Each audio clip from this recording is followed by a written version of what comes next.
la suite des financements pour les autres phases. Donc les finances sont bloquées et le chantier piétine. Les nouvelles entreprises sont là. Elles gesticulent. Tous les jours, si vous arrivez sur cette route, vous trouverez que ces entreprises ont amené, parce qu'ils fabriquent leurs caniveaux, font les caniveaux préfabriqués, et ils ramènent, disons, une dizaine de caniveaux tous les 1 mois. Avec 10 blocs de caniveaux, ils les apportent dès qu'ils les assemblent sur un point de la route. Eh bien, vous attendez encore 6 mois pour les revoir, venir poser la suite. Conséquence, les ouvrages sont déjà endommagés. Alors nous parlons. Les caniveaux sont tous endommagés. Quand cette route, on va relancer les travaux, il faudra refaire encore les caniveaux. Ça a demandé des coûts supplémentaires. Des coûts supplémentaires. Et donc forcément, ce qui a été voté au départ ne pourra plus servir pour exécuter ces mêmes tâches. Vous redescendez sur l'autoroute Douala-Yaoundé. Un marché qui aurait dû être livré par les entreprises chinoises, par une entreprise chinoise.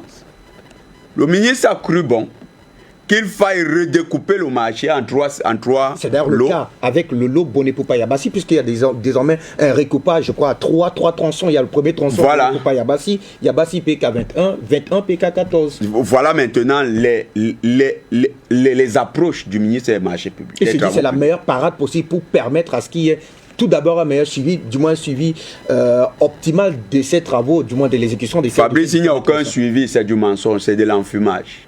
Il n'y a aucun suivi. La passation de ces marchés suit d'abord une logique de subjectivité. Le gré à gré est une subjectivité. Que signifie le gré à gré? Ça veut dire que Fabrice, j'estime que vous êtes le mieux disant. Et je vous passe le marché. Sans passer par une commission.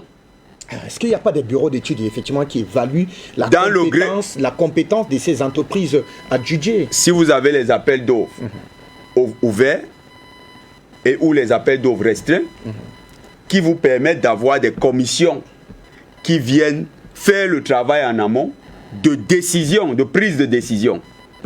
Et quand elles accompagnent la prise de décision, elles motivent la prise de décision. Et c'est à la lecture d'un ensemble de documents stratégiques liés au marché qu'elles apportent leur motivation. Donc ces commissions n'existent pas dans le gré à gré. Dans le gré à gré, un seul homme décide. Le ministre des Travaux publics. Lui seul choisit. C'est le grand Manitou des travaux de route, de construction des routes au Cameroun. Vous quittez ce domaine, les routes. Non, on reste dans les routes un peu. La question des routes, Fabrice, officiellement, la Banque africaine de développement dit que le Cameroun a 12 500 km de routes bitumées. Il y a une étude qui vient d'être menée. L'étude révèle que sur les 12 500, seuls 7 500 sont effectivement praticables. Et dans les 7 500, une bonne partie du réseau routier est affectée par un ensemble de désagréments comme la détérioration de la chaussée, la dégradation de manière inexplicable. Vous avez des ouvrages... C'est dû à la qualité du matériau qui est utilisé. Cette question de la qualité, tout devait être résolu au moment de la passation. Ça veut dire que les chefs de département ministériels ne sont pas rigoureux dans la démarche de passation. Qui sont aussi entourés des conseillers techniques qui ont la pertinence, effectivement, de les conseillers techniques, n'en parlons pas. Les points focaux et les conseillers techniques au ministère, n'en parlons pas. Ils ne sont pas tous exemplaires. Vous avez les points focaux au MINJUB, ministère le MINJUB, ministère de l'urbanisme et développement urbain, quelque chose comme ça. Tout à fait.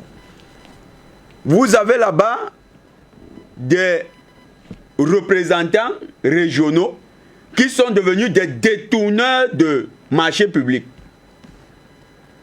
Un autre, il a détourné la route qui devait faire, c'était une voie de contournement. Laquelle? Entre Bellavine de Koti et Carrefour et Entrée Laïque. Connaissez au PK8. Un responsable du Minju a détourné ça, il a ramené ça dans son village. Il était délégué régional du littoral. il a détourné le marché. Ça veut dire que même les responsables des départements ministériels ne sont pas rigoureux. Ils ne font pas leur boulot. Vous avez des marchés publics qui sont passés de manière fantaisiste, surtout ceux de gré à gré. Les augmentations de coûts, les responsables des départements ministériels, ils s'en foutent. Le stade Olembe, comment ça s'est passé?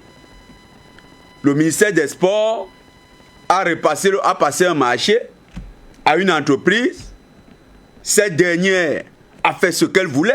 Il y a eu une task force qui a été mise en place dans le cadre des chantiers de la task force, depuis la présidence de la République. La task force piloter effectivement soit la livraison de ces chantiers ou alors pour finir la task force a recommencé également dans les mêmes travers. Elle-même également s'est retrouvée dans les passations de gré à gré.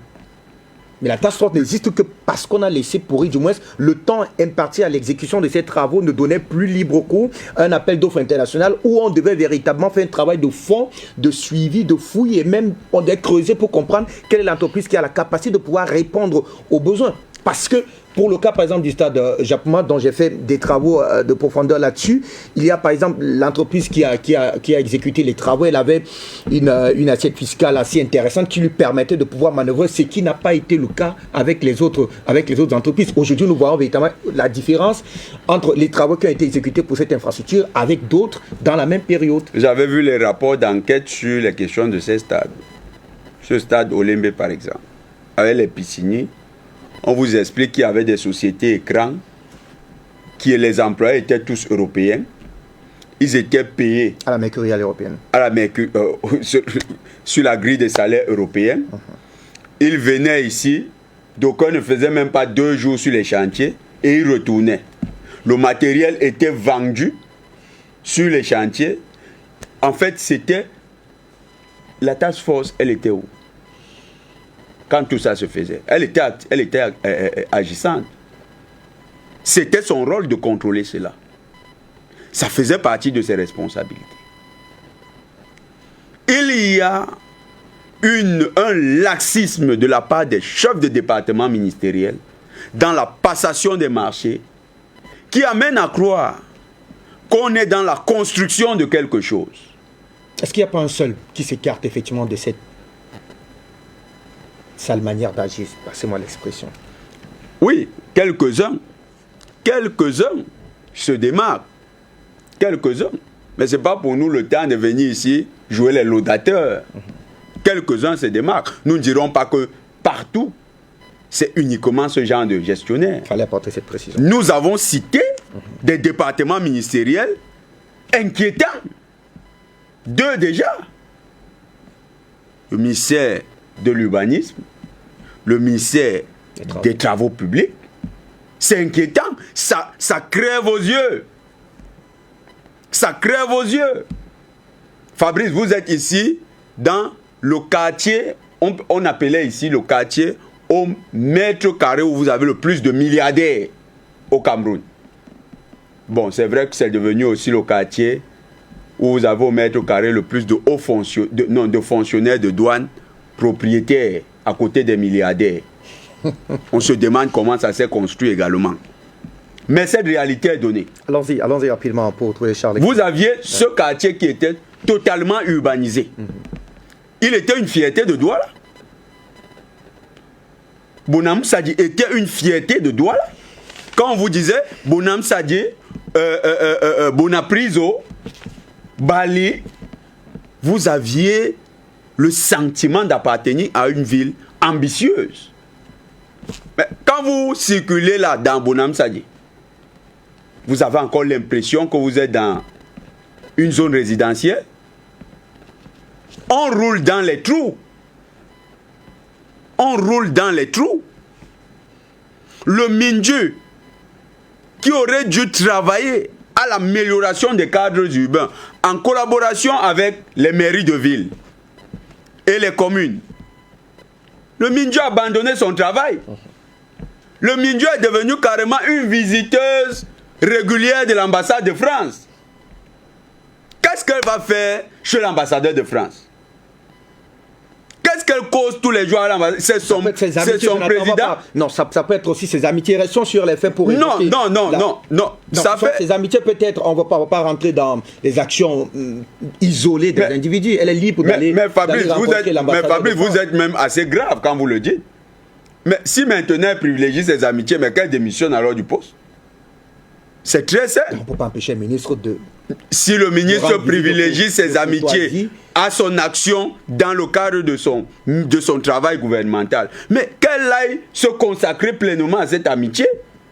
Peut-être que son boulot l'empêche même d'être suffisamment ami avec l'ambassadeur de France. Nous avons d'autres secteurs, hein. Nous avons commencé par 2. Nous allons rentrer dans le secteur du Minépia. On va y revenir. Charlie, est-ce qu'il est avec nous, Charlie Kenyé? Alors, Charlie, de votre point de vue, comment les processus de passation de marchés publics au Cameroun, alors ces processus ont réussi à impacter significativement le développement des équipements de base au Cameroun? Je salue le docteur Achille Eke, je salue mon très estimé frère Jonathan Batengene. Vous connaissez mon très cher Fabrice Ndom, la situation dans laquelle je suis actuellement, et donc, mais cela m'empêche pas de vaquer à mes occupations, à savoir honorer justement l'invitation du média panafricain pour essayer autant que ce peut d'apporter ma pierre d'édifice aux thématiques qui sont posées ici. Pour revenir à votre question, ce qu'il faut dire, c'est que j'ai été très gêné, j'ai été très peiné tout à l'heure quand vous avez interrompu mon frère Jonathan Batengene dans son déroulé lorsqu'il parlait justement de la ministre Ketia Cortez. Nous avons atteint une situation de rupture pour l'apaisement et pour le climat social au Cameroun. Il faut dire la vérité. Il faut dire la vérité. Il ne faut plus faire dans la langue de bois. La situation, elle est assez grave comme ça. Vous avez des gens dans ce pays qui vivent comme s'ils étaient de passage. C'est très grave. On parle quand même là de hauts membres du gouvernement. Des gens qui ont des portefeuilles quand même assez sensibles, qui engagent non seulement la souveraineté, mais qui engagent également la dignité du peuple camerounais et de l'État du Cameroun. Est-ce que ce qu'on dit ici là, c'est faire outrage à ces personnalités? Vous avez tout un patriarche de la République à la personne du délégué général à la Sûreté nationale, le patriarche Mbargagele. Ce n'est pas vous et moi qui étions derrière lui lorsqu'il, à Mondo Vision, il reconnaissait que ça ne va pas avec les routes de ce pays. Donc, si le patriarche Mbargagele a le courage de le dire, pourquoi est-ce que vous pensez que nous devons faire dans la langue de bois et ne pas fustiger le comportement de certains hauts commis de l'État? Est-ce qu'ils ont été mis là-bas pour faire ce qu'ils sont en train de faire à ce pays actuellement? Mon frère Fabrice, donc vous et moi au quotidien ici, nous avons défendu ce pays, nous continuons à défendre ce pays et ce continent. Au péril de tout ce que vous connaissez. Parce que beaucoup pensent que venir parler comme on le fait ici, c'est trop facile. Ils ne savent pas ce que nous vivons derrière comme conséquence des déclarations que nous faisons ici sur ce média, qui engagent notre personne, qui engagent notre sécurité physique, qui engagent notre avenir, qui engagent même l'avenir de nos familles. Et on se permet de laisser des gens qui vivent justement sur le dos du contribuable camerounais de continuer à s'amuser avec nous. Est-ce que c'est possible? Quand le patriarche Mbargagele, à Mondo Vision, dénonçait l'état des routes au Cameroun, vous pensez que s'il le dit, c'est à nous ici de venir faire la langue de bois, sous prétexte qu'on aimerait trop le Cameroun? Eh bien, c'est parce qu'on aime le Cameroun qu'à un moment donné, il faut s'arrêter et dire que ça ne va pas. Et ça ne va pas. Ça ne va vraiment pas. Regardez l'état de nos routes. Récemment encore, j'étais à l'ouest. Parce que j'ai un malade de ce côté. Et quand je rentrais, j'ai fait l'erreur de m'arrêter, de passer par Douala. À la sortie de la ville sur la route de l'ouest, quand vous arrivez là-bas, vous prenez encore le temps de tout un voyage. C'est-à-dire que vous voyagez pendant 6 heures de route. Vous arrivez à l'entrée de la ville de Douala, vous mettez encore 6 heures de route avant de rejoindre votre domicile. Vous pensez que c'est normal? Et c'est justement parce que le patriarche Mbargagele a payé les frais de cette réalité à laquelle tous les Camerounais sont confrontés. Mais comme nous sommes le peuple d'en bas et eux ils sont le peuple d'en haut, ça ne les dit rien. Vous pensez qu'on doit continuer à rester tranquille? Il faut laisser ce que Batengene disait très important. On a un ministre des Travaux publics ici. Lorsqu'il sort pour faire des déclarations, c'est pour nous parler des taux d'avancement. Les taux d'avancement ne goudronnent pas un pays. Ça ne développe un pays. Un pays, pour se développer, a besoin de routes. Et des bonnes routes, des routes de qualité. On vous a dit la réalité aujourd'hui au Cameroun. Il y a une route là, sur la route, je crois, de Koti PK, PK10, PK21, PK15 et autres. Une route qui a été livrée il y a moins de 15 ans. Allez voir l'état de cette route aujourd'hui. Allez voir ce qui se passe là-bas. Quelle était la qualité de cette route? Ceux qui étaient en charge du contrôle, qualité de cette route, est-ce qu'aujourd'hui ils semblent inquiétés par ce que nous sommes en train de voir de ce côté? Voilà une autoroute Douala-Yaoundé. Une autoroute de moins de 300 km. Pour le même kilométrage dans un pays voisin, la Côte d'Ivoire, nous sommes à moins de 100 milliards de francs CFA. Au Cameroun, on a près de 1000 milliards, voire même plus.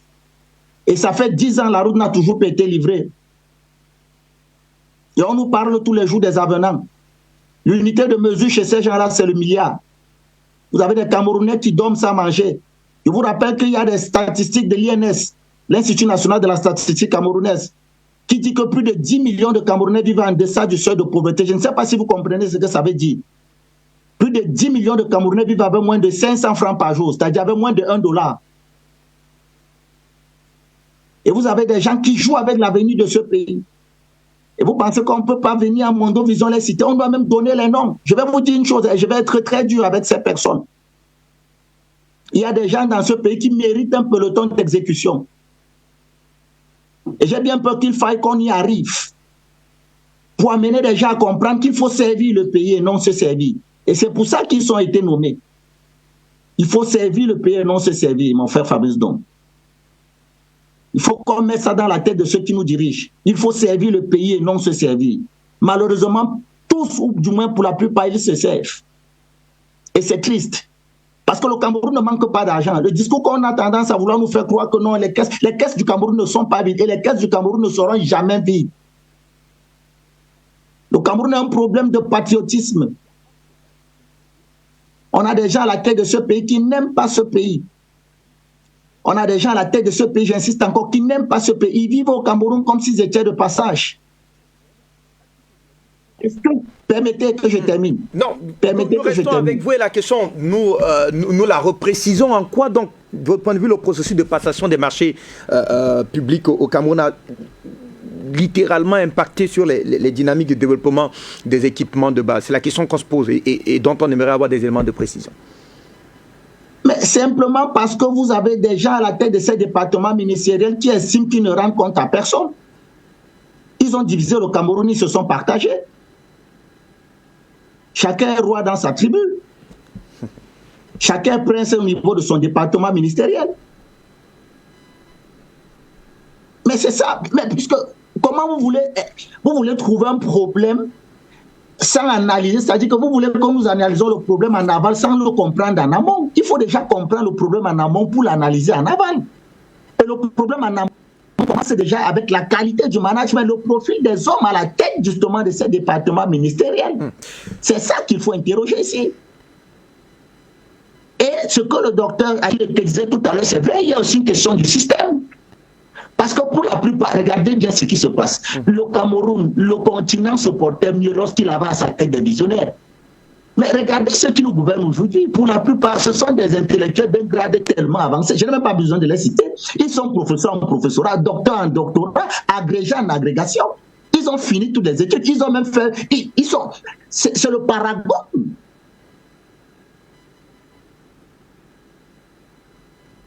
Des soucis avec, avec Charlie. Alors, je crois qu'on le retrouvera très certainement après, juste derrière. Docteur Achille, que je retrouve aujourd'hui, alors que nous mettons en lumière effectivement la complexité qui recouvre le processus de passation des marchés publics au Cameroun, il y a pourtant il y a des mesures gouvernementales qui ont été, des structures, voilà, j'y arrive, qui ont été mises en place afin de contrôler véritablement cette dynamique de passation des marchés publics au Cameroun. Il y a la création de l'agence de régulation des marchés publics, on l'a dit, ça a été le cas en 2001, l'ARMP, la publication des codes même qui devraient régir effectivement le processus de passation des marchés publics au Cameroun. Ça a été fait en 2004. Je rappelle d'ailleurs que ce code de marché public est régi, est porté effectivement par près de 166 articles qui doit diligenter au mieux encadrer l'orientation et même l'encadrement des passations des marchés publics au Cameroun. Comment expliquer donc avec tout cet armada juridique et même institutionnel que l'on en arrive aujourd'hui à carrément enfreindre toutes ces lois-là, tous ces garde-fous pour observer ce que d'aucuns décrivent d'ailleurs aujourd'hui comme étant un véritable vol organisé au sein donc de l'administration publique au Cameroun. Eh bien écoutez, au Cameroun, n'est-ce pas, il y a plusieurs mécanismes de contrôle, n'est-ce pas, qui ont été mis en place pour assurer la transparence dans la passation des marchés publics. Alors, cependant, leur efficacité reste un sujet de débat, n'est-ce pas, car on observe des lacunes, n'est-ce pas, dans leur application. Alors, tout à l'heure, vous avez cité quelques mécanismes. J'aimerais, n'est-ce pas, rafraîchir la mémoire de nos téléspectateurs par rapport à ces organismes de contrôle. Alors, premièrement, il y a la commission, ou plutôt les commissions centrales de contrôle des marchés. Alors, ce sont des organes techniques, n'est-ce pas, qui sont placés auprès du ministre chargé des marchés publics, n'est-ce pas. Alors, elles sont, n'est-ce pas, responsables du contrôle a priori des procédures de passation de marché, dans ce cas de passation de marché public. Alors, elles examinent en fait les offres et veillent à ce que les règles de transparence, n'est-ce pas, et d'équité soient respectées avant l'attribution des marchés. Donc ça, c'est le premier organisme.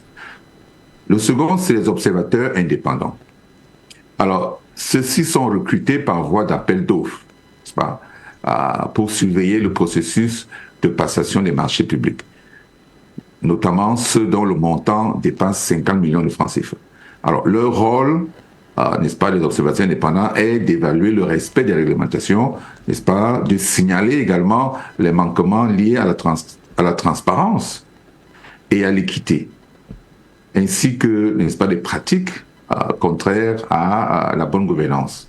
Ils soumettent ensuite un rapport détaillé aux autorités compétentes. Ça, c'est le deuxième organisme. Le troisième, c'est les organismes externes de contrôle. Alors, c'est un organisme, plutôt un organisme externe est chargé, n'est-ce pas, du contrôle a posteriori, n'est-ce pas, de l'exécution des marchés publics. Cet organisme donc vérifie, n'est-ce pas, la conformité entre les prestations réalisées et les paiements effectués et signale tout manquement observé dans l'exécution des contrats. Ça, c'est les organismes qui sont chargés du contrôle, n'est-ce pas? Ça, c'est le troisième. Il y a la participation citoyenne, en quatrième point, n'est-ce pas? Le cadre législatif camerounais, n'est-ce pas, permet une certaine participation citoyenne, n'est-ce pas, dans ce processus de passation des marchés publics. Les citoyens peuvent être impliqués, n'est-ce pas, dans la phase de planification, n'est-ce pas, il y a également dans la période de l'ouverture des offres, n'est-ce pas, ainsi que l'évaluation et l'adjudication des contrats. Alors, cette participation citoyenne, n'est-ce pas, permet également de s'assurer que la gestion et l'exécution du contrat, des différents contrats, n'est-ce pas, soit faite de façon effective. Il y a les audits internes et externes également, qui sont des organismes de contrôle également. C'est-à-dire que le Cameroun dispose de mécanismes d'audit interne et externe, n'est-ce pas, pour s'assurer de la conformité, de l'efficacité et même de l'efficience, n'est-ce pas, des activités qui sont liées au marché public. Alors, ces audits, n'est-ce pas, ont pour but de garantir que les lois et les réglementations, ou alors les réglementations sont respectées, n'est-ce pas, tout au long du processus. Alors, voilà en quelques points, n'est-ce pas, quelques organismes que je peux citer pour dire qu'effectivement, malgré tous ces organismes, plusieurs rapports indiquent que la corruption reste un problème majeur dans les marchés publics au Cameroun. Le manque de transparence persiste, n'est-ce pas, dans certaines phases critiques de ce processus, notamment lors de l'attribution et de l'exécution, n'est-ce pas, des contrats. Il y a également des lacunes dans le cadre juridique et réglementaire qu'on observe, ainsi que, n'est-ce pas, la capacité qui est assez limitée des institutions à surveiller efficacement les pratiques de corruption qui affaiblissent ces mécanismes-là. Donc, on observe donc effectivement, le Cameroun a mis en place des mécanismes pour assurer la transparence, mais on se rend compte que c'est insuffisant, c'est largement insuffisant, parce que la corruption est endémique, et pour lutter efficacement contre la corruption, on ne sait véritablement pas comment s'y prendre, parce qu'effectivement, ceux qui sont chargés de lutter contre la corruption sont eux-mêmes corrompus. Alors, à la fin, ça devient une situation très compliquée pour un pays qui cherche à sortir de l'ornière, qui investit à coups de milliards, mais qui ne voit aucun résultat sur le terrain. Je vais citer entre autres certains marchés, n'est-ce pas, que le Cameroun a essayé de mettre en place pour son développement, mais qui n'ont rien donné. Il y a, en termes de projets d'infrastructure, par exemple, le projet de construction de la route Ngaoundéré-Garoua, n'est-ce pas? C'est un projet qui devait améliorer la connectivité dans le Nord Cameroun. Ce projet a connu des retards importants en raison, n'est-ce pas, des pratiques corrompues dans l'attribution et l'exécution des marchés publics.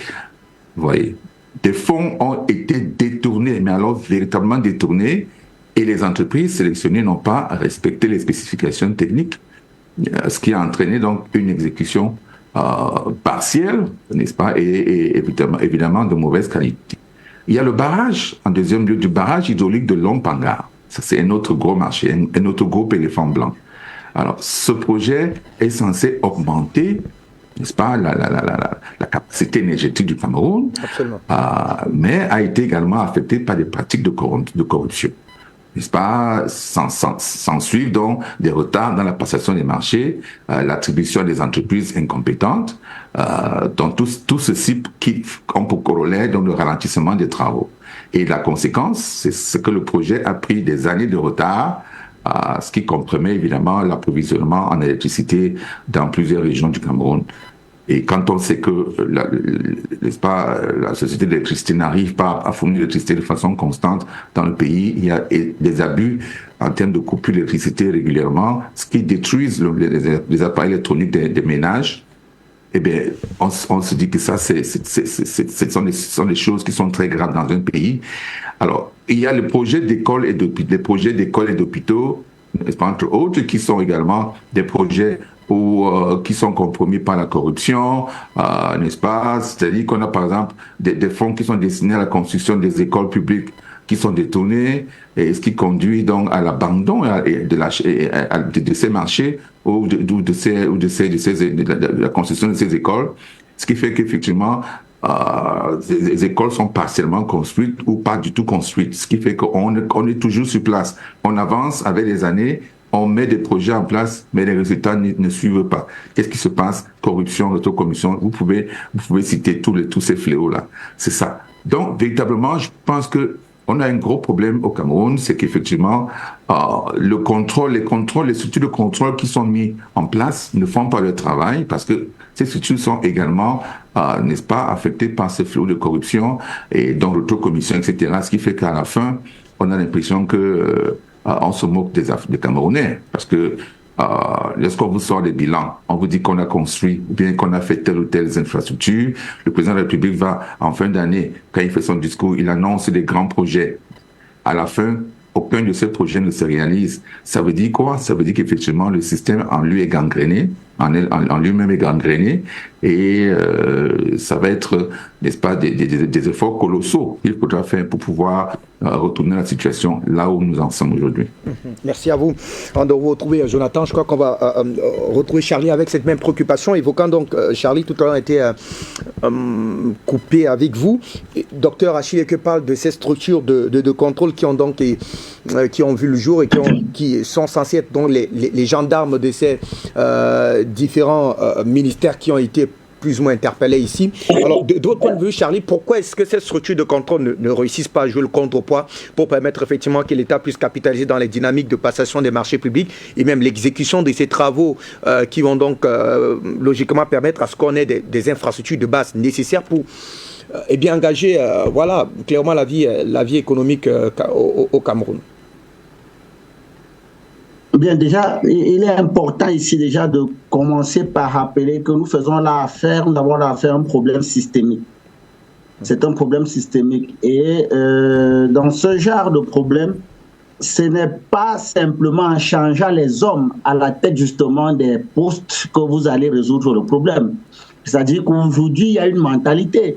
Vous pouvez être armé de bonne foi, vous pouvez être armé de patriotisme, vous arrivez à la tête d'un département ou alors d'une structure à même justement de réguler l'action gouvernementale, que le système va vous amener à prendre vos valeurs et les mettre de côté.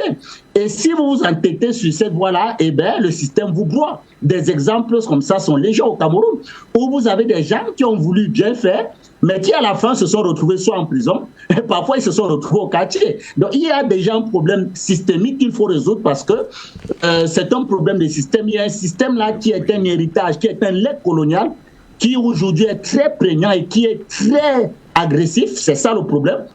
Et donc, si vous ne combattez pas ce système, ce n'est pas simplement en mettant les hommes de bonne moralité, de bonne foi à la tête justement des postes de responsabilité que vous allez résoudre le problème. Ça, c'est la première remarque que je voulais faire.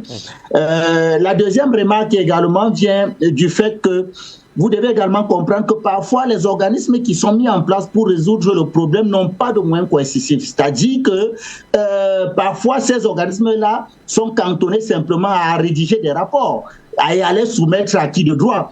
Et parfois, celui à qui le rapport doit être soumis pour sanction fait partie justement de la machine de corruption qui est la cause du problème. Et donc, vous n'attendrez pas justement de cet individu qu'il se mette une balle dans le pied. Donc, voilà encore une autre raison.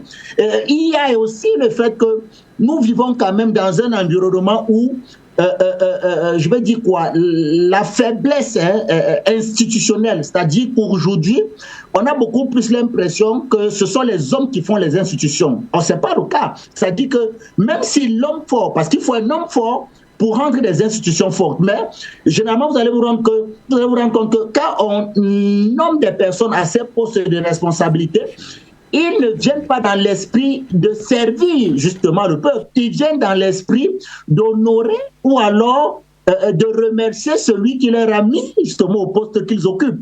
Et parfois, ils se laissent aller à des facilités qui finissent par avoir un impact important justement dans la gestion et la marche du pays, comme c'est le cas aujourd'hui.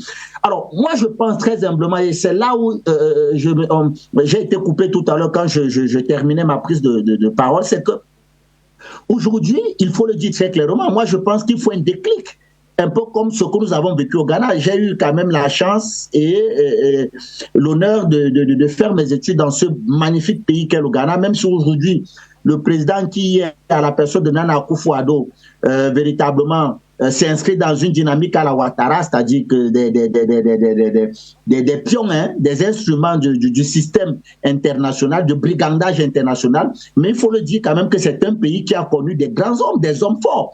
Et la particularité avec l'exemple ghanéen que je suis en train de prendre, c'est que beaucoup de gens ne savent pas que avant l'arrivée du général John Jerry Rawlings au Ghana, le Ghana était dans le top 3 des pays les plus corrompus en Afrique. Je dis bien les pays les plus corrompus en Afrique. Alors, qu'est-ce qui s'est passé? C'est qu'il y a eu un déclic.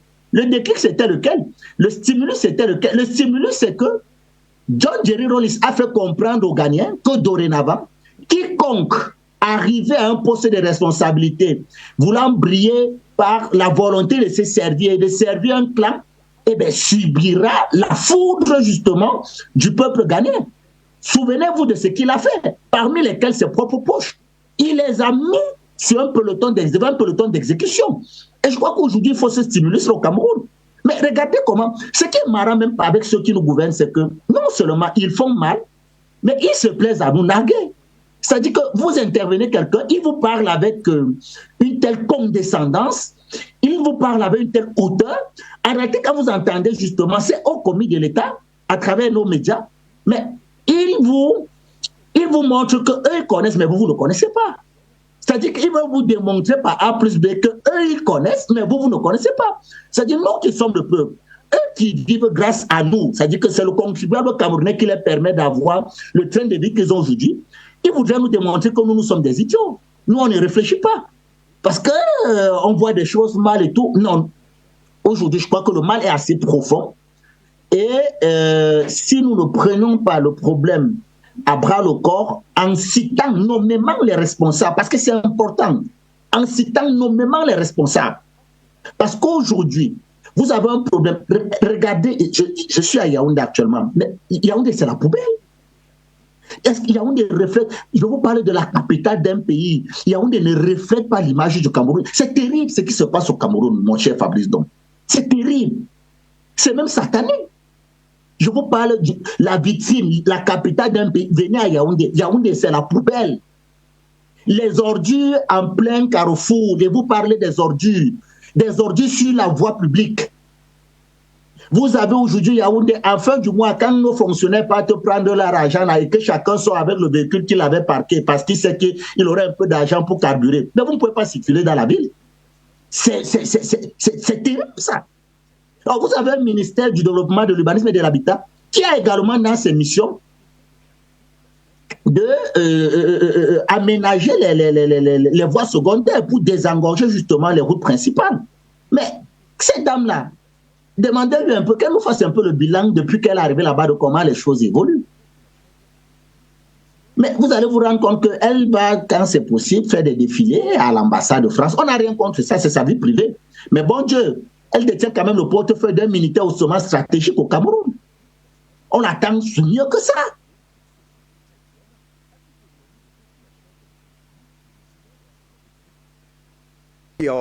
Charles Kenya, alors Jonathan Bateguene, on va revenir avec un ministère. Tout à l'heure, on a évoqué les cas du MINJU, mais surtout du ministère des Travaux Publics, MINTP. Mais que se passe-t-il au sein du MINPIA sur la question de la construction de ces grands abattoirs, notamment ceux de Douala et d'Yaoundé, pour lesquels il y a eu des fonds internationaux qui ont été alloués avec l'accompagnement effectivement de l'État camerounais? Il faut savoir que pour les abattoirs, on a fait à tout ce que vous avez suivi, le docteur Achille-Lekeu, il a expliqué une réalité. La corruption, l'enrichissement illicite des acteurs. Alors, ce projet s'inscrit dans ce qu'on appelle le projet de développement des chaînes de valeur de l'élevage et de la pisciculture. En abrégé, c'est PDCVEP. Donc c'est un projet qui est logé au MINEPIA. Ils reçoivent des financements de la Banque africaine de développement. Le financement a été mis en place en 2020. Le projet atteint sa maturation en 2023. Donc on procède à la passation, à l'ouverture, à l'appel d'offres. Et selon le texte, les documents doivent être déposés, du moins les dossiers d'offres doivent être déposés auprès des services de l'ARMP au plus tard le 4 mai 2023. Et le 4 mai 2023 commence effectivement l'ouverture. Le délai de dépôt est fixé à 10 heures ce 4 mai et le début d'ouverture à 11 heures. C'est les dossiers d'offres, d'appel d'offres que nous citons ici. Et la procédure des marchés publics, du Code des marchés publics prévoit que après ouverture des plis, on a 21 jours pour procéder à l'adjudication du marché à un acteur. Fabrice, faisons du 4 mai plus 21 jours, on se retrouve à quelle date? On se retrouve au maximum au 26 mai 2023. Fabrice, nous sommes le 20 novembre. À date, c'est l'imbroglio total. Les soumissionnaires sont déjà entrés dans des églises de réveil. Pourquoi faire? Mais pour prier. Le ministre, le Minepia, le docteur Taïga, a créé un vaudou terrible dans la passation de ces marchés. Il s'agit de 2 grands abattoirs modernes. Alors là, on ne parle pas des abattoirs parce qu'il avait d'abord, il a torpillé le projet. Il y a l'abattoir moderne qui a été construit, le premier abattoir moderne de Yaoundé. Demandez aux gens de Yaoundé s'ils ont vu ça, s'ils connaissent. On va demander à Charlie tout à l'heure s'il... L'abattoir de Ngaoundéré, l'abattoir moderne de Ngaoundéré, les habitants de Ngaoundéré regardent seulement ça et disent, si moderne c'est comme ça veut dire que même le beau moderne là a un problème. Parce que le docteur Taïga, il allait chercher une société espagnole. Il a ses méthodes. Hein. Pas chercher une société espagnole, EMSA. Avec EMSA, il réalise les projets. On ne comprend pas. EMSA est très sollicité. Quand vous faites le checking, EMSA, qu'est-ce qu'ils font? Qu'est-ce qu'ils ont comme référence? Vous voyez le vide. Le vide. Mais c'est ces gens à qui on confie les abattoirs modernes. Et ils nous offrent donc le moderne là, dans l'entendement de la modernité, selon le docteur Taïga. Vous avez maintenant le marché des 2 abattoirs ultra modernes qui doivent être construits à Yaoundé et à Douala, qui doivent être les références. Parce que le président a vu que vraiment, les affaires de Ngaoundéré là, quand on lui a apporté les photos, il dit vraiment, ce n'est pas les abattoirs. Taïga, je ne sais pas ce que tu me veux. Bon, je te laisse quand même le droit de te racheter. Depuis le 25 novembre. Le 25 mai 2023, le docteur Taïga n'a pas encore procédé à la passation. Il viole le code des marchés publics. Mais Fabrice, ce qu'il y a de terrible, c'est que les soumissionnaires ont écrit à monsieur le directeur général de l'ARMP, l'agence de régulation des marchés publics. Vous savez, depuis qu'on a changé, il y avait ceux qui disaient que vraiment Sundundumu c'était quelque chose. Monsieur Ndundumu avait fait de l'ARMP une institution un peu forte. Et ça gênait certaines personnes. Ils disaient, un homme comme ça, il se fait un peu trop remarquer là, on va le foutre à la retraite très vite. Et ils ont fait venir quelqu'un qui est effectivement taillé sur mesure les mesures. Il est taillé sur mesure en fonction des besoins de distraction de fonds de quelques hauts fonctionnaires. Comment se fait-il qu'on écrit à monsieur le directeur général de la RMP pour lui demander de faire respecter le code de procédure en matière de passation? Alors, Jonathan, on rappelle, il y a plusieurs Camerounais qui sont en train de nous interpeller. Le standard, il est ouvert et on vous accueille à tout moment pour donner votre part de contribution. Donc, dans le cadre de cette émission, on n'avait qu'à checker le code QR qui est donc à l'écran et vous intervenez avec nous. On espère qu'on ne vous a pas interrompu, Jonathan. Non. On interpelle le directeur général de l'ARMP. Bouche bée. Il ne dit rien. Pour lui, c'est normal. Violer Dr Taïga, violer avec la bénédiction de l'ARMP. Il est calme. Alors là, pourtant, une institution... Le gendarme, effectivement, dans le processus de passation des marchés... Voilà. On l'évoquait tout à l'heure précédemment avec le docteur Achilleke, qui révélait, ou alors, effectivement, révélait d'ailleurs que ces mêmes gendarmes sont aujourd'hui plus ou moins englués dans des positions... Dans des scandales, il faut le dire.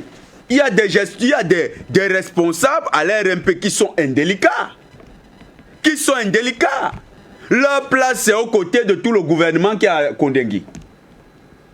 Il y a des responsables indélicats à l'ARMP. Quand on écrit à l'ARMP que l'ARMP reste silencieuse face à un cas flagrant de violation du code de passation des marchés publics, mais qu'est-ce que ça signifie? Ça veut dire que l'ARMP encadre et encourage la violation de textes. Il faut dire une chose, le directeur général de l'ARMP, il ne peut même pas prétexter qu'un ministre va lui faire de la pression ou du chantage. Il est directement, l'ARMP est directement sous l'autorité du chef de l'État. La RMP est directement... C'est la présidence de la République. C'est un des démembrements de la présidence de la République. Donc le directeur général est un proche collaborateur, est un collaborateur du chef de l'État. Alors c'est qu'il a tous les... Il a la compétence de sa compétence. Et voilà, mais le gars décide de rester muet face à cette forfaiture du ministre des pêches, des industries, de l'élevage des pêches et des industries animales. Autre fait, la primature va saisir le ministre des pêches pour lui demander de très vite faire avancer ce marché parce que non seulement il y a des clauses selon les marchés publics, l'adjudicataire ne peut pas consommer plus de 4 ans. Le crédit qu'on a contracté, ce crédit, on l'a contracté en 2020. Mais il a été mis en place en mars 2023. Et nous avons 4 ans. 4 ans pour que le marché soit réalisé. Si on ne réalise pas le marché dans les 4 ans, on va commencer à payer. Puisque c'est d'abord un prêt de la banque, je crois, de la banque africaine de développement. De la BAD à l'État camerounais. Et donc, on a un timing qui est assez court, qui doit nous permettre d'abord d'exécuter les travaux afin de pouvoir générer potentiellement des bénéfices. Voilà. Mais Fabrice, vous avez su, il y a des choses intéressantes dans ce marché. Donc, après avoir fermé les oreilles, parce que pour lui, je pense que pour le docteur, le Premier ministre, c'est qui? Il dit, tu embêtes. John Gouté, tu embêtes. Reste dans ta primature, mieux comme on te connaît. Et lui, il continue avec sa forfaiture, avec le soutien du patron de l'ARMP. Autre fait notoire. La présidence de la République va donc prendre ses responsabilités et écrire pour lui demander de très vite libérer les acteurs. C'est fort de la pression à la primature et à la présidence de la République qui va procéder à 5 prorogations. 5 prorogations. C'est inédit en matière de passation et marché public. Alors pourquoi ça bloque? Pourquoi c'est autant difficile pour lui de pouvoir véritablement... Parce qu'il est en intelligence. Pour avoir Il est en intelligence avec une société italienne qui est également soumissionnaire et qui est en dépassement sur les marchés chaque fois de plus de 2 milliards. Et c'est cette entreprise, selon toutes les indiscrétions, qui est sa chouchou, comme EMSA était sa chouchou. EMSA, les fameux Espagnols. Alors lui, il a les pays européens là. Il a ses amis là-bas. C'est là-bas. Il veut que c'est ces entreprises qui gagnent. Mais quand il a senti que la présidence mettait la pression et que ça allait être flagrant, parce que la commission qui a déjà siégé, les responsables de la commission ont quand même déjà laissé fuiter auprès de la présidence de la République un ensemble d'informations. Comme il sait que ça va être flagrant, parce que la présidence de la République a commis une commission d'enquête pour clarifier les choses. Donc, lui, sachant que ça va être flagrant, vous savez ce qu'il a fait? Du-tout. Il allait voir le point focal de ces financements à la BAD. Il demande au point focal de changer le financement. Que ça soit transformé en un projet que lui pourra réaliser dans son village natal. Vous voyez les chefs de département ministériel. Vous voyez comment ils gèrent des projets. Vous voyez comment ils gèrent la passation de marché. Voilà une réalité sur un marché. C'est parce qu'on s'est documenté suffisamment sur ce marché que nous avons ressorti tous ces éléments.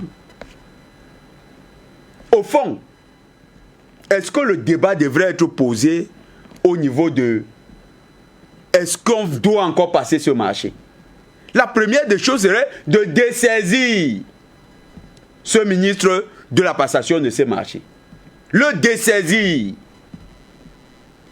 Et l'ensemble des marchés stratégiques qui sont dans son département ministériel, comme les autres que nous avons cités, il faut les dessaisir de cette compétence. Si le président de la République ne veut pas les limoger, parce que je ne comprends pas ce qui les maintient dans le gouvernement. Jonathan, vous permettez qu'on prenne ce téléspectateur qui nous suit depuis un moment. C'est Hilaire qui nous suit depuis Bafoussam. Hilaire, vous nous faites d'ailleurs savoir que la question donc, de la passation des marchés publics au Cameroun est extrêmement grave, qu'il faille en parler. Qu'en savez-vous à votre niveau? Bienvenue, bonsoir. Oui, bonsoir, monsieur Fabrice Ndoum. Permettez-moi de saluer avec beaucoup de respect monsieur Jonathan et l'expert monsieur Achille Eke et monsieur Charlie Kenyé. Le problème est d'autant vraiment plus profond que les endocolons ne veulent pas que le patriarcat puisse atteindre l'horizon 2036 selon ces perspectives.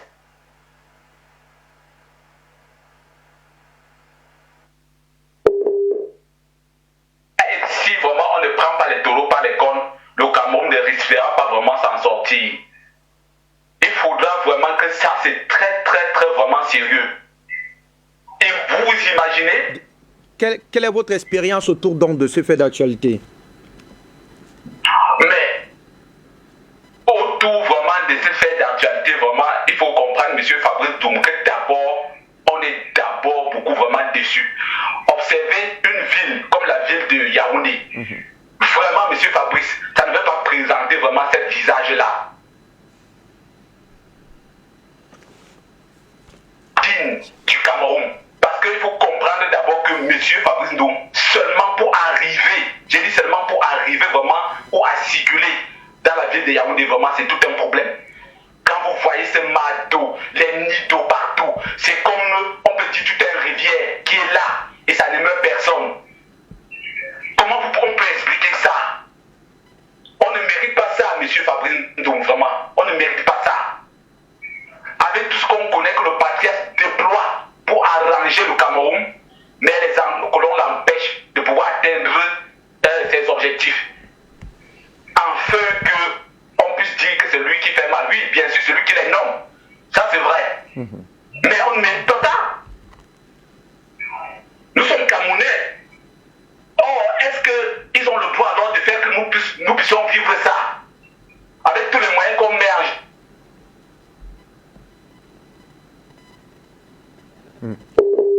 Mais ils font tout pour que vraiment l'objectif ne soit pas atteint.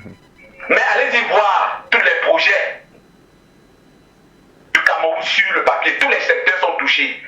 Vraiment sur le papier, vraiment, Fabrice Ndoum, c'est des meilleurs projets que le monde n'ait jamais connus. Mais allez-y alors voir donc sur le terrain. Vraiment, ces gens-là se moquent d'un Camerounais lambda. Et là, vraiment, ce n'est pas acceptable aux yeux du Cameroun. Et ici, je vais interpeller, il y a aussi, quand vous montrez le domaine de ces marchés publics, et surtout en ce qui concerne nos routes, M. Fabrice Ndoum, allez-y voir comment ça se passe. Ça commence, c'est-à-dire du plus haut sommet, si on met les moyens pour pouvoir arranger ces routes. Vous savez ce qui se passe, M. Fabrice Ndoum? C'est-à-dire qu'on commence d'abord par dire que ceux qui sont dans les ministères, ou bien ceux qui attribuent ce marché se demandent qu'ils vont gagner d'abord combien de pourcentage. Voilà comment ça commence. Pour que même ça puisse arriver au bas où on va effectuer ces travaux-là, ces sommes d'argent qu'on a mis ne servent même plus à rien. Contrairement même ces entrepreneurs-là qui prennent ce marché-là, ou ces ingénieurs qui prennent ce marché-là, ils n'ont plus rien pour effectuer le travail pour lequel ils devraient vraiment exercer. Ils n'ont plus rien. Parce que depuis le haut, on a commencé par couper, finalement pour arriver à celui qui devait même exercer ce marché-là, il n'a plus rien. Donc je pense que le poisson a commencé par pourrir par la tête et ça prend le bas. Fabrice Ndoum, vraiment ça fait mal quand on présente le visage de Yaoundé. Yaoundé ne mérite pas ça. Ce beau pays, mon pays, le Cameroun, ça se meurt et on doit éviter ça. On a les moyens, on a tout ce qu'il faut. Mais les endocolons disent non, ils veulent créer ce que eux ils sont en train de préparer pour le Cameroun, mais ça ne va pas passer devant nous. Ils vont échouer et on va réussir. Le Cameroun va se relever. Ils ne perdent que leur temps. Le temps va venir que eux ils vont voir. Monsieur Fabrice vous dit merci à vous. Merci infiniment à vous. Hilaire, vous nous retrouvez d'ailleurs dans la partie ouest du Cameroun. Le Standard, lui, il est ouvert. Vous nous retrouvez à tout moment et vous donnez d'ailleurs votre point de vue autour donc de ce fait d'actualité lié au processus de passation des marchés publics au Cameroun, qui est pour beaucoup donc à l'origine de ces nombreux goulots d'étranglement observés dans les dynamiques de développement donc ou alors de mise en place des structures, des équipements de base du côté du Cameroun. Que faire finalement pour permettre donc au Cameroun, qui a pourtant un certain nombre, une vision assez exemplaire et même pertinente du développement social et même économique du Cameroun, pouvoir clairement décoller. Il y a Parfait de Douala qui nous laisse ce message. Il dit: si la décentralisation était effective, les marchés seraient réalisés par collectivités décentralisées, et peut-être cela aurait peut-être permis au Cameroun de pouvoir suffisamment capitaliser, alors que beaucoup de milliards sont à chaque fois injectés dans ces nombreux projets. Charlie, je vous retrouve sur la question du MINPIA, alors que Jonathan nous a donné des éléments de pertinence et des précisions pour tenter d'apprécier le jeu qui se vit donc au sein de ce département ministériel, qui lui aussi serait rentré clairement dans la danse. Mais la question, Charlie, à votre niveau, jusqu'ici, pourquoi est-ce que le ministre ne s'est-il pas exécuté alors qu'il a effectivement la pression qui lui vient de sa hiérarchie en vue donc de donner clairement l'entreprise retenue pour l'exécution de ces travaux-là? Oui, vous savez aujourd'hui que quand on voit la manière avec laquelle le ministre s'entête sur ce dossier, on est tenté de croire qu'il serait véritablement, je vais dire quoi, serait très très introduit de façon négative dans ce qui est en train de se faire. C'est-à-dire que aujourd'hui, on a l'impression qu'il a les pieds et les mains liés dans le cadre de ce dossier, suite peut-être aux engagements qu'il aurait pris, dont il est tenu aujourd'hui de respecter. Parce que ce que vous devez comprendre à l'intérieur de ce dossier, et mon frère Jonathan Batengene le rappelait tout à l'heure, c'est que lui et moi avons longuement enquêté, je dis bien longuement enquêté sur ce dossier, et c'est terrible ce qui est en train de se passer de ce côté. C'est terrible, ça dit que je ne sais pas si cette réalité est la même pour la plupart des ministères que nous avons dans ce pays en matière de passation de marché. Mais M. Fabrice Ndom, donné même 10 siècles au Cameroun, on ne va jamais avancer. On va faire du surplace. Mais ce que ce ministre, le docteur Tag, est en train de faire au ministère de l'élevage, des pêches et des industries animales, le TCS, voilà un bon client. Ouais. Vous expliquez comment que le président de la République décide de doter le Cameroun d'usines modernes d'abattage d'animaux. D'usines modernes. Parce qu'il nous a servi jusqu'à présent. Allez voir, allez regarder nos grandes Douala Yaoundé, allez regarder à quoi ressemblent les usines d'abattage, allez voir la poubelle, la saleté qu'il y a là-bas. Mais voilà comment le chef d'État dit non, pour la santé de mon peuple, je vais doter le Cameroun d'usines modernes d'abattage d'animaux. Et à ce titre, des prêts ont été contractés sur le marché international, mon frère Fabrice Ndom. Et forcément, des entreprises ont soumissionné dans le marché. Qu'est-ce qui arrive? C'est que nous sommes aujourd'hui à 1 an, 4 mois, passé même, je crois que nous sommes à plus d'1 an, 4 mois, que le ministre bloque, je dis bien, le ministre bloque de façon unilatérale la divulgation justement des entreprises qui ont été retenues, ou alors qui a été retenues justement pour réaliser ce marché. Au mépris justement des textes qui engagent justement les passations de marché au Cameroun. Je vous parle d'un truc qui date du 25 mai 2023. Nous sommes à 1 an, plus de 4 mois, nous sommes à 1 an, 5 mois, et voire plus. Que les entreprises ne savent même pas ce qui se passe de ce côté. Sans parler du coût, parce que c'est là un coût également. Quand une entreprise soumissionne à un marché, il y a des charges également qui vont avec. Alors, plus le marché, comme c'est le cas aujourd'hui, plus on retarde à travers justement les informations de nature justement à dire laquelle des entreprises a été justement plébiscitée pour réaliser le marché, c'est là également un coût pour ces entreprises-là, parce qu'elles-mêmes également ont pris des engagements auprès justement des banques qu'elles doivent réaliser. Mais ça ne suffit même pas. Le pire dans cette histoire, c'est quoi? C'est qu'aujourd'hui, on se rend bien compte que malgré les retards déjà engagés dans ce marché, et je rappelle encore que ce sont des prêts qui ont été contractés sur le marché international, qui ont un temps, c'est-à-dire que c'est exactement une période exactement bien précise. Et passé cette période-là, le Cameroun devra payer les pénalités. Je ne sais pas si vous comprenez ce que je suis en train de dire. C'est-à-dire que voilà le président de la République qui permet à ce que nous arrivions quand même à prendre des fonds pour justement réaliser un ensemble de travaux qui vont avoir un impact significatif. Non seulement ça va créer des emplois, ça va améliorer les conditions de vie des Camerounais, les conditions même de santé, parce qu'aujourd'hui, la qualité de la viande qui arrive sur nos marchés est de très mauvaise qualité, avec toutes les conséquences de santé qui vont avec. Et donc, je pense que c'est un projet quand même assez stratégique pour que le ministre ne s'amuse pas avec. Mais non seulement, déjà, il refuse de s'exécuter par rapport aux lois, aux règlements qui engagent les passations de marché au Cameroun, mais il engage des délais qui, ma foi, vont se retourner contre l'État du Cameroun. Parce qu'après, c'est le Cameroun qui va payer les pénalités justement liées à ces prêts qui ont été contractés. Mais comme si cela ne suffisait pas, lorsque les soumissionnaires décident d'engager des procédures, c'est-à-dire écrivent aux autorités compétentes, on a parlé ici de l'agence de régulation des marchés publics, à la primature, à la présidence de la République, au secrétariat général à la présidence de la République, au cabinet civil à la présidence de la République, ils ont même écrit à la barre pour demander à savoir qu'est-ce qui ne va pas. Parce qu'à un moment, le ministre a voulu faire comprendre que non, le problème n'était pas de son côté, le problème venait de la BAD. Ils ont écrit à la BAD. Et la BAD également a demandé à ce que non, ce n'est pas, le problème ne vient pas d'eux, le problème vient justement des responsables camerounais en charge justement de gérer ce dossier. Et vous savez ce que le ministre décide de faire? Le ministre, lui encore, il décide d'écrire à la BAD pour demander à ce qu'on réoriente les fonds là à autre chose. C'est-à-dire que les fonds qui avaient été prévus justement pour la construction de ces usines modernes d'abattage d'animaux, le ministre demande à ce que ces fonds puissent être réorientés à quelque chose. Parce que lui, il ne veut pas que, compte tenu justement des soumissionnaires, parce qu'il faut préciser ici que parmi les entreprises soumissionnaires à ce marché-là, vous avez une entreprise qui est leader mondial dans ce domaine, d'ailleurs qui a une expérience très garnie sur le continent africain, comparativement, contrairement autant pour moi, à l'entreprise qui semble être le dollar, comme on dit souvent ici chez nous au Cameroun, c'est-à-dire qu'à l'entreprise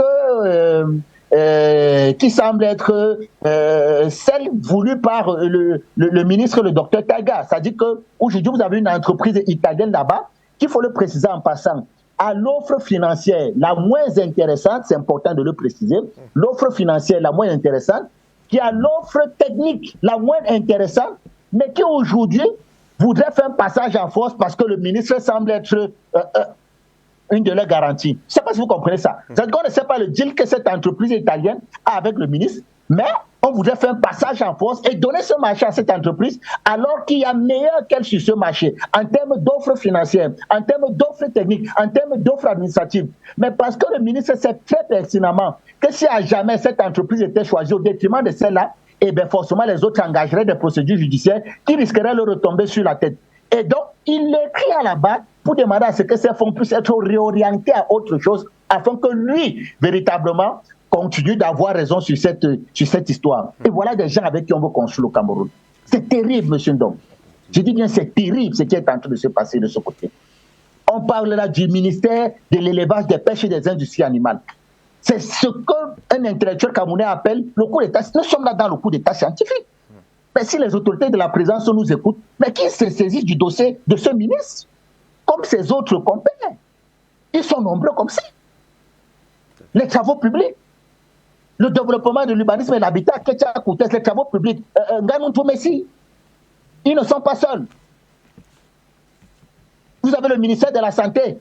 Nous avons un ministre ici là qui est fier de venir à Mondo Vision nous dit que le Cameroun a été choisi pour abriter ceci, cela, les phases. Ça dit que voilà le ministre que quand il vient à la télé, il vient se féliciter que le Cameroun a été choisi pour recevoir les doses de vaccins. Je me demande si c'est au cours d'une émission comme celle-ci qu'on doit rappeler au ministre que si lui croit que les laboratoires pharmaceutiques luttent contre les maladies, c'est croire que les fabricants d'armes luttent pour la paix dans le monde.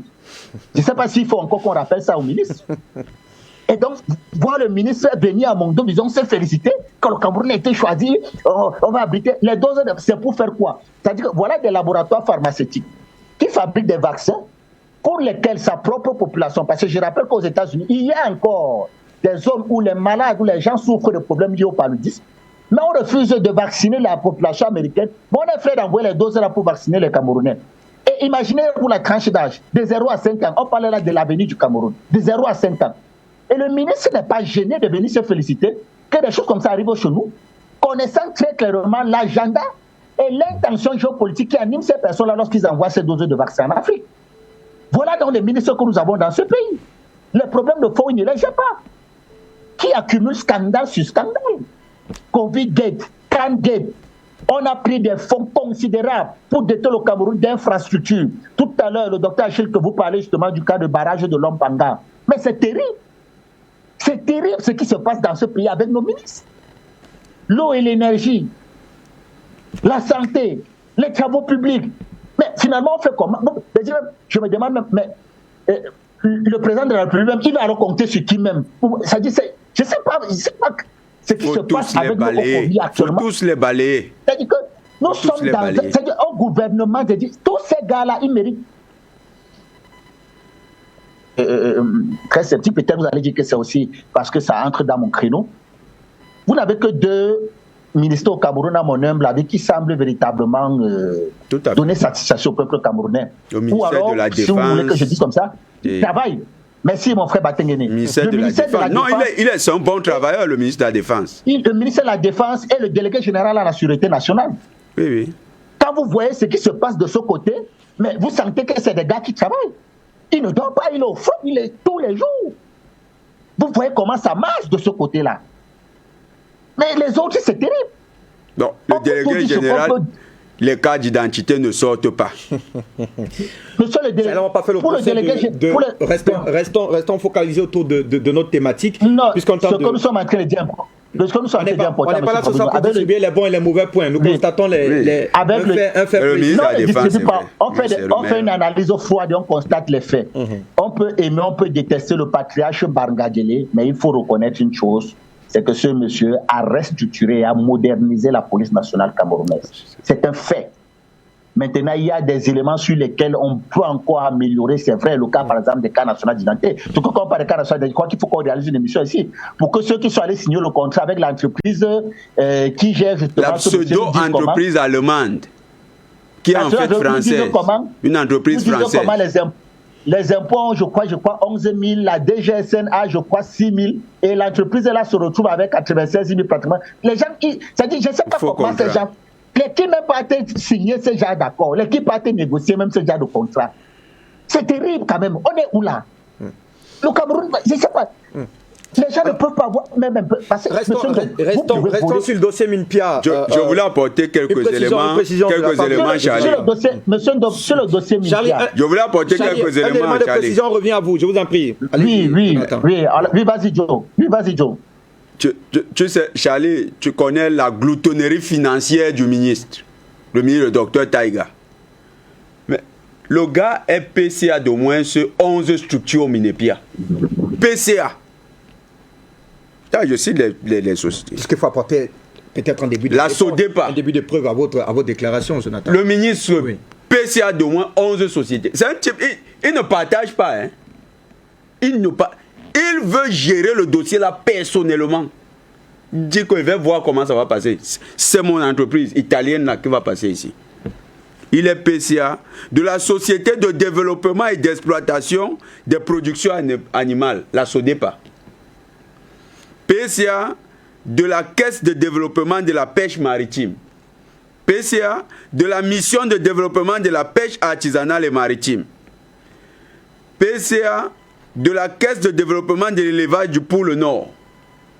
C'est juste le docteur Taïga. Il partage avec qui? Il y a 2 personnes au ministère. C'est le patron. C'est le patron. PCA de la Caisse de développement de l'élevage du Nord-Ouest à Bamenda. PCA de la mission spéciale d'éradication des mouches tchétchées. Ça même, on aurait même besoin. Il est vétérinaire. Mais là, on a même besoin qu'il nomme un vétérinaire. Il dit, c'est encore mon affaire. Il est PCA de tous les centres zootechniques. Il n'y a qu'un seul des centres à qui il a donné ça à un cousin. Il dit, bon, toi aussi, Moussa Yaya, va te battre là-bas. Il est resté seul patron. Ça vous renseigne sur la personnalité.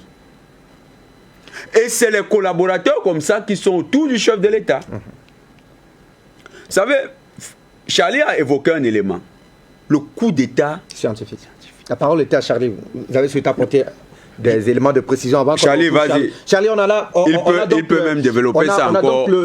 Si on s'en tient aux éléments produits par Jonathan Batengene, le profil même du personnage qui, du point de vue des éléments convoqués, pourrait contrôler un certain nombre de structures qui lui donneraient peut-être aujourd'hui les capacités de pouvoir maintenir un état de statu quo tel qu'observé notamment dans le cas de la passation de ces marchés pour l'exécution de ces grands abattoirs. Mais la question, Charlie, puisqu'on veut évacuer cette réflexion, est que faire donc face à ce statu quo observé qui pour sonner le glas?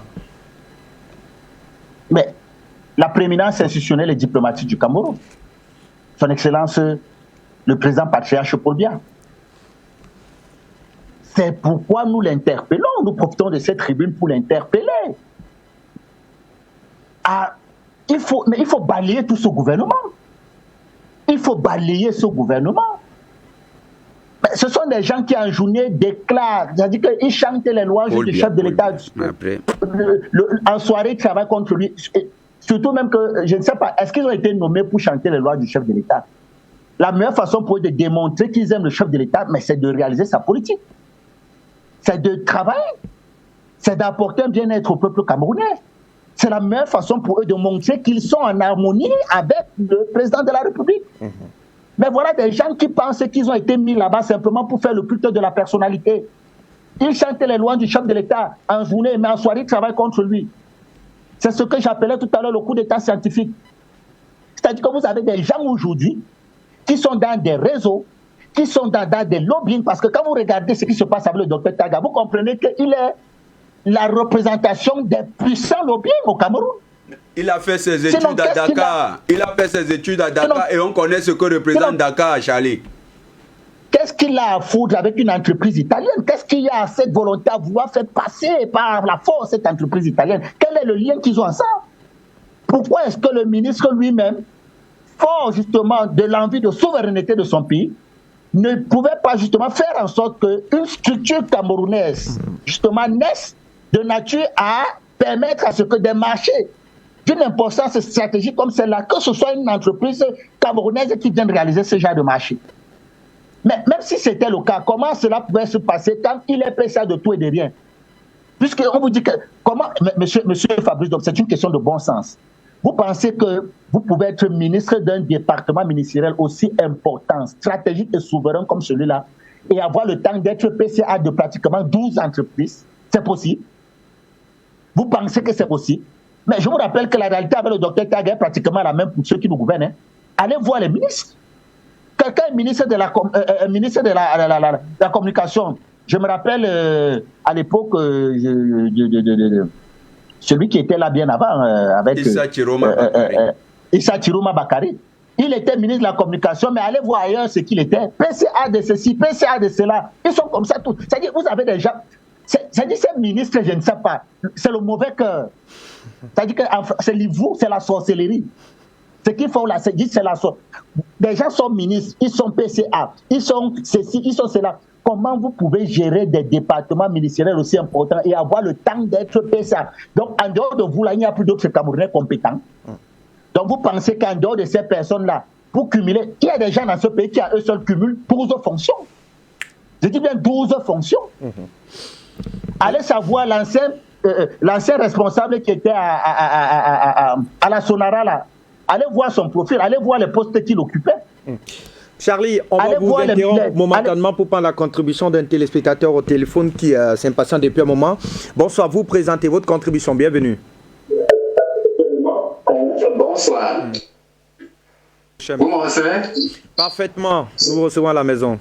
Bien, moi c'est Prince Wafo, j'appelle de Douala, Cité Sika. D'accord, merci.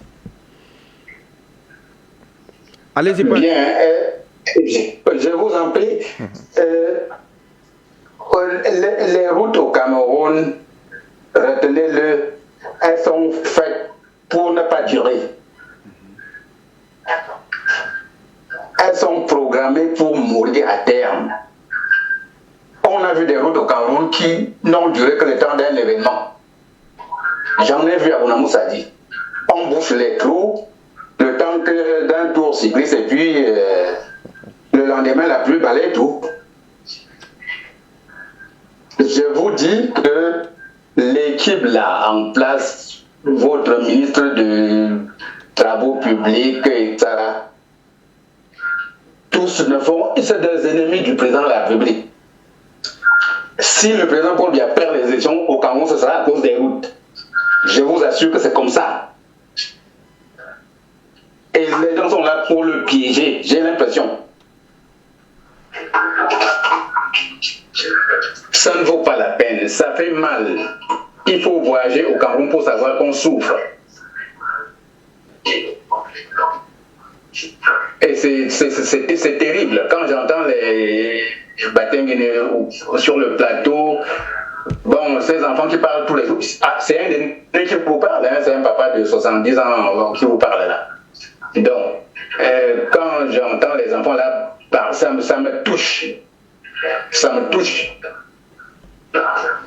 Et cette histoire, je vous assure, c'est un peu partout. Ne lorgnez pas seulement du côté de ministère de machin et c'est le cas même les délégués du gouvernement. Regardez nos routes. C'est le cas le plus récent, c'est pourquoi nous en parlons d'ailleurs. Ah bon, ok. Bon, ben, je vous assure que les routes camerounaises sont des routes sans caniveau. Regardez les routes camerounaises. Demandez au ministre ce que c'est qu'une route, les différentes parties d'une route. Pourquoi les routes au Cameroun sont sans caniveau? Et même quand il y a des dalets là, c'est des dalets qui s'aident même sous le poids d'un enfant. Hein. Regardez un peu partout, ouvrez l'œil. Et je dois vous dire que les quais que nous avons ici chez nous, qui peuvent ressembler à une route, sont faites par des sociétés étrangères. Donner une route à une société camerounaise, oh mon Dieu, voici un pays qui cherche désespérément des patriotes. C'est incroyable. Est-ce que vous m'écoutez? Allô? Alors, je vous écoute très bien. Ce que nous savons, du moins tout à l'heure, Jonathan évoquait le cas de l'exécution des travaux à la pénétrante est de la ville de Douala. De ce que nous savons, c'est que la majorité des travaux ont été exécutés par les PME, alors disons pas les entreprises locales. Seulement, elles n'ont pas toujours... Elles sont sous-traitantes. Elles sont sous-traitantes, je suis d'accord, mais elles n'ont pas toujours les capacités financières requises pour pouvoir exécuter les travaux, afin qu'elles répondent aux normes internationales. C'est peut-être là où il y a le fossé, là où il y a le problème.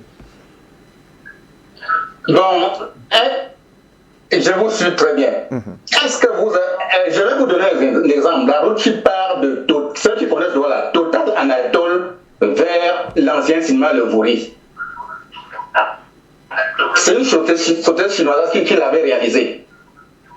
Mais la même société chinoise a eu le temps de se camerouniser. Bon, je ne sais pas moi. Allez voir les autres routes qu'elle a faites un peu partout là dans la ville de Douala. Et regardez la route d'Okoti qui passe par BPCité, ou bien la route qui passe par la gare de New-Bell. Voilà des ouvrages faits selon les règles de l'art, qui ont été réalisés par des sociétés étrangères. La route d'Okoti qui passe par Cité-Sicam vers École publique, elle a été faite par une société camerounaise. C'est la catastrophe. Le premier mois même, ils sont venus mettre encore, je ne sais pas, et dernièrement, ils étaient là. Hein. Peut-être on leur a dit que la couche n'est plus particulièrement grande. Ils ont fait une bonne. Vous avez une couche de 10 cm, je ne sais pas moi. Et quelques semaines après, ça s'arrachait là. Donc, retenez que les routes camerounaises sont bitumées sans bitume. Et les ouvrages en béton sont faits sans ciment. C'est ça la spécialité camerounaise. D'accord. C'est ça la spécialité. Je vois ça partout. Regardez les routes au marché de bananes, machin, arachides là-bas, où ce que les délégués du gouvernement font là. Les routes doivent être faites avec du goudron. Les routes en pavé, les pavés normalement c'est pas pour les chaussées. Donc moi je me dis que c'est parce qu'on bricole, on donne les marchés aux amis et tout ça là. Bon. Ça fait mal, et bon courage à ceux qui dénoncent là. Nous souffrons. Merci. Je vous dis que les gens piègent le président. Oh, si le président perd les décisions, c'est qu'on déroute. Je vous assure. Bonne soirée à vous. Et bon courage surtout avec Média. Merci. Merci Bon, Merci infiniment à vous, très cher messieurs. On va tenter de refermer cette réflexion, mais il y a beaucoup de contributions par appel qui nous attendent. Zerfel, bienvenue, bonsoir. Ok, bonsoir. Je salue vos invités, je salue tous ceux qui sont avec nous ce soir, vos invités infatigables qui sont sur le plateau avec vous, et je salue mes frères qui sont là. Moi, je vais parler un peu. Ça, vraiment, rien n'est tard dans la vie, là. Parce que ce que vous avez commencé, je pense que vous n'avez pas arrêté. Parce que trop, c'est trop. Parce qu'on ne peut pas donner de l'argent à tout le monde, et puis un individu va prendre cet argent pour faire de n'importe quoi avec ça. Et regarde tous ces partagés, tout ce monde-là qui souffre à cause d'une seule personne. Parce qu'il a pris l'argent, servi à tout le monde, lui, il a confixé. Et puis on regarde ce dernier-là.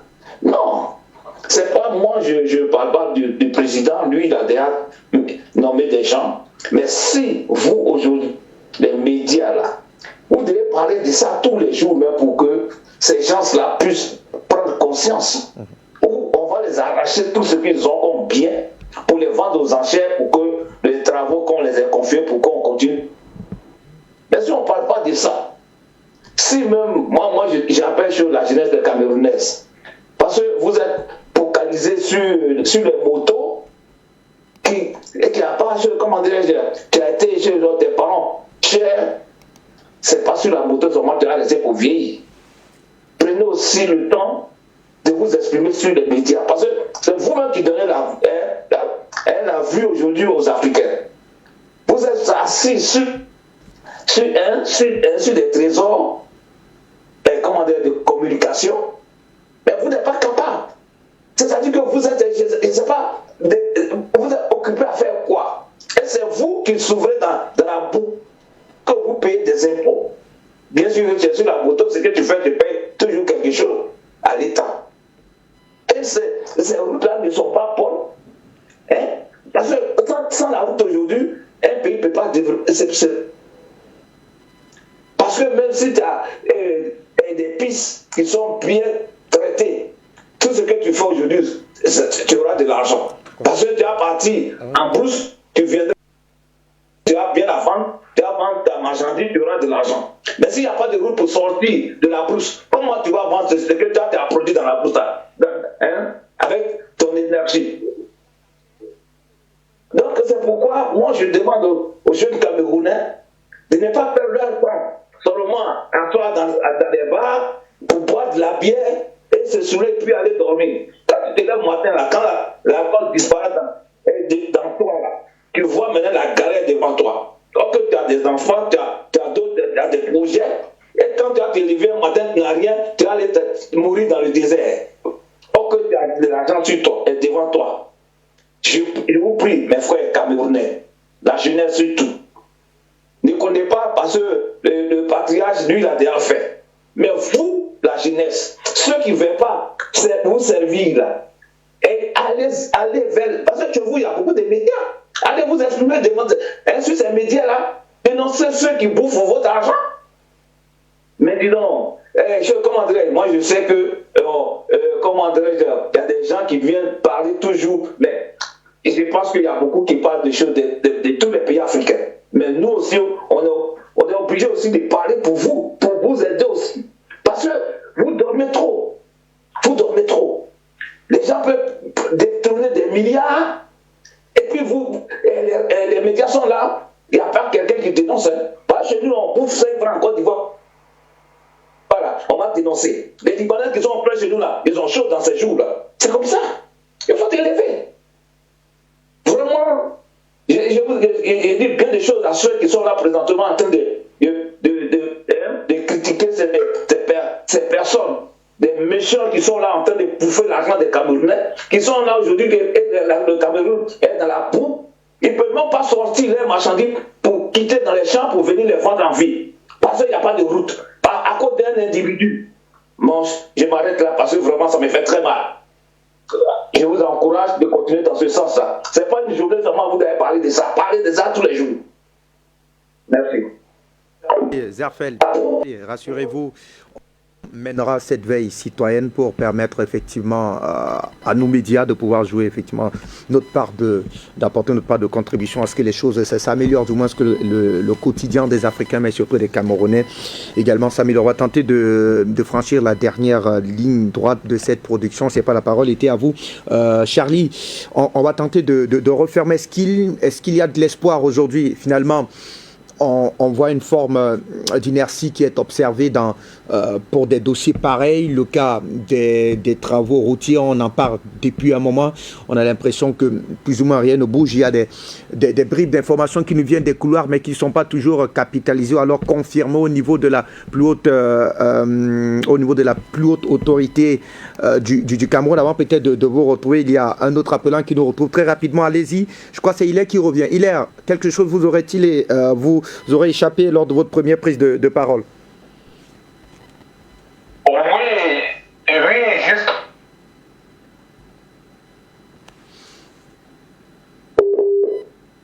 Allô, Hilaire?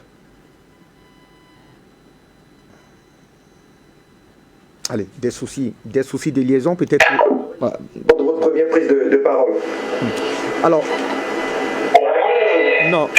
On va retrouver Charlie, on vous retrouve pour tenter donc la question, voilà, la réflexion était celle de savoir est-ce qu'il y a véritablement possibilité aujourd'hui que le Cameroun ne se prenne pas encore d'autres milliards, d'autres dettes aux côtés de celles que le pays a déjà. On parle de la situation sociale qui commence véritablement à être délétère. On annonce d'ailleurs dans les chaumières l'augmentation probable du prix de carburant. Le kilowatt est déjà a connu une augmentation, même si ça se discute encore. Le panier de la ménagère a pris un surcoût parce que le Cameroun est véritablement engagé sur plusieurs fronts. Il faut tenir véritablement, que ce soit sa dette intérieure et bien d'autres défis.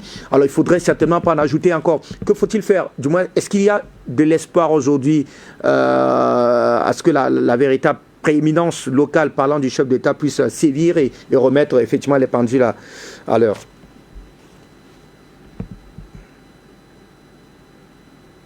Vous parlez d'espoir. J'ai bien envie de vous dire oui parce que c'est bien de garder l'espoir. L'espoir fait vivre. Mais j'ai bien peur de dire non.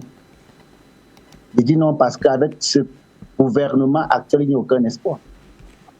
Sauf si effectivement la prééminence institutionnelle et diplomatique du Cameroun, son excellence le président Paul Biya, le patriarche présent, décidait de frapper du poing sur la table et de balayer tout ce gouvernement. Vous savez, monsieur Fabrice Dom, les gens peuvent croire que nous sommes excessifs ici sur ce plateau. Cette situation chaotique de notre pays, le président de la République lui-même a eu à le faire à maintes reprises lors de ses discours d'adresse à la nation. C'est lui-même qui nous a rappelé combien de fois ce gouvernement travaillait avec une telle inertie. C'est lui-même qui a demandé à ce gouvernement que nous avons tout, qu'est-ce qui nous manque. C'est-à-dire que lui-même, au moins sur 10 discours, le président lui-même a posé une analyse froide de son pays et de l'incompétence de son gouvernement. Mais je suis aussi triste de constater que malheureusement le président n'a pas sévi. Le président n'a pas sévi parce qu'ils sont encore là. Ils nous gouvernent. Les mêmes personnes dont le président a reconnu l'incompétence à Mondo Vision continuent de nous gouverner. Et puis même ils nous naquent au quotidien. Il faut les voir sortir dans leur gros véhicule. Il faut les voir s'adresser aux Camerounais avec une condescendance, avec un esprit suprémaciste. C'est-à-dire que c'est eux qui connaissent, c'est nous qui sommes les idiots. C'est eux qui savent, c'est eux qui comprennent, nous on ne comprend pas. Ils sont plus intelligents que les 30 millions de Camerounais que nous sommes. Alors vous me parlez d'espoir, qu'est-ce que je vais vous dire? Eh bien, l'espoir aujourd'hui entre les mains du président de la République. D'accord. Que le président de la République écoute les cris de son peuple, qu'il écoute les cris de sa jeunesse. Donc nous sommes les représentants ici sur ce plateau. Ça ne va pas, Excellence, Monsieur le Président de la République. Ça ne va vraiment pas. Si quelqu'un vous dit que ça va dans ce pays, il vous manque. Nous, ça ne va pas. Cette jeunesse, ça ne va du tout, même pas un peu. Et ce n'est pas que nous ne sommes pas compétents. Nous sommes compétents, Excellence, Monsieur le Président de la République. Mais maintenant, il faut aussi dire que, même là aussi, il faut questionner la jeunesse. Parce qu'on a mis également un jeune au ministère de la Santé, on voit comment il se comporte de ce côté. On parle aussi quand même d'un pays où, quand vous voyez comment la jeunesse aujourd'hui fournit, c'est-à-dire que voilà une jeunesse qui était très active avec l'affaire Balthazar, vous me permettez l'expression, pendant ce temps, on faisait augmenter le prix du kilowatt d'électricité. Une jeunesse qui ne s'intéresse qu'au buzz, au Congo, ça. C'est-à-dire que lorsque vous parlez de fesses, lorsque vous parlez de sexe, de drogue, lorsque vous parlez d'alcool, eh bien la jeunesse, elle est très dynamique. La jeunesse camerounaise, elle est très motivée. Lorsqu'il faut parler de bêtises comme ça. Mais quand on parle des choses importantes, eh bien, cette jeunesse, on ne la voit pas. Mais cela n'enlève en rien au droit à cette jeunesse de rêver. Cela n'enlève en rien le droit à cette jeunesse de rêver. C'est pour ça que cette jeunesse a élu le président de la République en octobre 2018. C'était pour mettre sur pied des mécanismes et les conditions qui permettent à cette jeunesse de rêver. Mais cette jeunesse a cessé de rêver depuis fort longtemps. Combien de personnes sortent de nos écoles? Combien finissent par avoir une insertion socio-professionnelle? Est-ce qu'aujourd'hui, quand vous regardez ceux qui parviennent à entrer dans le milieu de l'emploi, est-ce qu'ils travaillent avec la qualification pour laquelle ils sont sortis de l'école? Non. Vous avez des ministres tous les jours qui nous parlent de la professionnalisation des enseignants, des enseignements. Mais regardez ce qui se passe dans nos universités. C'est terrible. Le classement des 100 meilleures universités d'Afrique. Est-ce qu'il y a une université camerounaise à l'intérieur? Aujourd'hui, notre université forme les enfants qui savent simplement rédiger les CV et aller se placer devant les chancelleries occidentales pour demander les visas pour quitter le pays. Alors, Charlie... Voilà notre système éducatif. Permettez, donnez-moi encore 10 secondes. C'est terrible. Oui, restons sur notre thématique, notamment avec cet axe de réflexion qui nous permet de convoquer la responsabilité du ministre aujourd'hui dans un contexte assez difficile du point de vue économique, et donc il faille absolument que, et vous l'avez dit, la prééminence institutionnelle puisse véritablement sévir, soit recadrée ou alors permettre effectivement que la norme il n'y a pas dans ce dossier. Il n'y a pas de recadrage possible. Il faut simplement les faire sauter. Monsieur Fabrice Dom, beaucoup de ces ministres doivent être mis dans des camps de travaux forcés. Ils doivent travailler jusqu'à la fin de leur vie pour le mal qu'ils ont fait à ce pays. D'accord. Le président doit simplement les débarquer. Permettez, le président doit simplement les débarquer, puisque lui-même a fait un constat froid de l'incompétence de son gouvernement. Alors, sauf si le président veut nous faire comprendre qu'il se plaît de travailler avec des incompétents. Est-ce qu'ils sont les seuls à gouverner? Est-ce qu'ils sont les seuls aujourd'hui à avoir les profits nécessaires pour justement porter le développement de ce pays? Pas du tout. Vous avez des ministres qui sont PCA d'au moins 5 entreprises. C'est possible, M. Fabrice, donc vous pensez que c'est possible? Vous pouvez être PCA d'une entreprise et en même temps exercer une tâche de ministre d'un département important et stratégique. C'est possible? Vous pensez que c'est possible? Pour des pays comme nous où tout est à refaire, où nous vivons avec un agenda où les autres veulent tout faire pour nous maintenir dans cette précarité, dans cette misère, dans cette pauvreté. Vous pensez qu'il est possible de gérer un département stratégique au Cameroun et en même temps avec PCA d'entreprise? Ils sont les seuls plus intelligents au Cameroun. Il n'y a pas d'homme assez intelligent, assez capé pour pouvoir gérer ces structures. C'est possible ça? Nous demandons simplement au chef de l'État, au patriarche président, nous l'avons voté en 2018, c'était pour améliorer les conditions de vie des Camerounais, c'était pour faire rêver cette jeunesse, c'était pour donner l'espoir à cette jeunesse. Mais malheureusement, monsieur le président, cette jeunesse cesse de rêver, a cessé de rêver. Merci. Et vous devez donner espoir à cette jeunesse, monsieur le président de la République. Il faut donner espoir à cette jeunesse. Vos proches collaborateurs sont non seulement incompétents, mais ils travaillent contre vous. Je dis bien, c'est le coup d'état scientifique. Ces messieurs sont dans la succession à la tête de l'État. Il faut le dire. Aucun de ces ministres, alors où nous parlons, veut travailler. Aucun de ces ministres est dans la logique véritablement de travail. Tous sont dans la logique de remplacer le chef. Merci à vous. Et dans cette logique-là, qu'est-ce que vous pouvez attendre d'eux? Monsieur le président de la République, vous devez sévir. Il faut balayer ce gouvernement. Il n'y a pas à les recadrer, il faut les balayer. Parce qu'ils ont montré les limites. Il n'y a plus rien à attendre d'eux.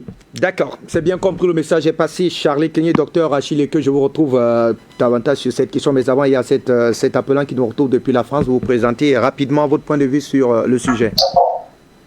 Oui, allô, bonsoir. Allô. Vous êtes en direct. Présentez-vous et vous contribuez. Je vous en prie.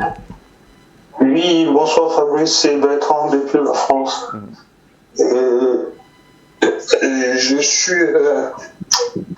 un peu peiné de voir que mon pays se retrouve à ce niveau-là en fait.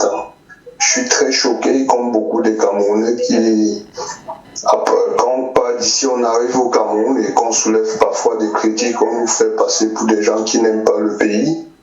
Mais pourtant, ceux-là qui n'aiment pas le pays sont vraiment au pays. Ceux qui sont centrés, donner la bonne image.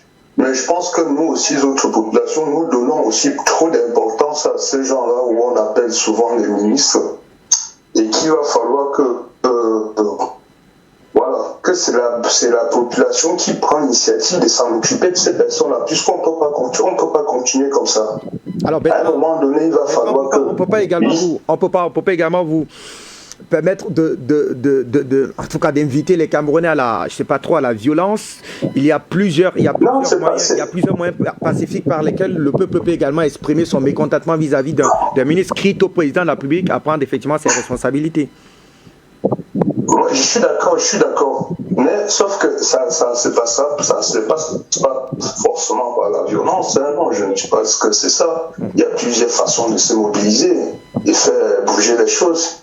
Vous voyez bien que ça fait combien d'années? Chaque année, c'est la même chose, c'est de la corruption qui va de mal en pire. Et on a toujours tendance à dire c'est le président qui va prendre l'initiative. Oui, c'est là dans la norme, ça devait être ça. Les accidents qu'on voit sur les sites, vous ne savez pas combien de fois qu'on est à l'extérieur et ça fait très très mal, c'est très violent, puisque déjà nous on souffre, qu'on est à l'extérieur, on souffre 2 fois plus que si on est au pays, vous ne pouvez pas, et qu'on vous renvoie les images des proches qui sont décédés par le fait des accidents, par le fait des mauvais soins, tout ce que vous voulez, mais c'est insupportable. C'est insupportable. Jusqu'où on va continuer à faire que des commentaires pour attendre quoi? Ces gens-là, c'est des humains comme vous et moi. Je ne pense pas que ceux-là ont le droit de vivre sur moi que moi je l'ai sur eux, non. À un moment donné, il faut qu'on se regarde droit dans les yeux, face à face, on se dit les choses. Merci. On ne peut pas continuer comme ça. Merci beaucoup. Et vraiment, je vous encourage beaucoup et je vous suis très, très souvent. Et pour tout le coup, parce que vous êtes les seuls médias qui osent même parler de ce sujet-là, parce que d'autres sont sur des sujets divers, sont en permanence. Mais vraiment, je vous tire tous mes chapeaux et tous mes encouragements. Merci. Merci à vous, Bertrand. Je suis très souvent. Il faut rappeler que pour la seule année de 2019, par exemple, le pays a enregistré, parlant des accidents de la route, plus de 16 000 cas d'accidents routiers avec plus de 1500 décès.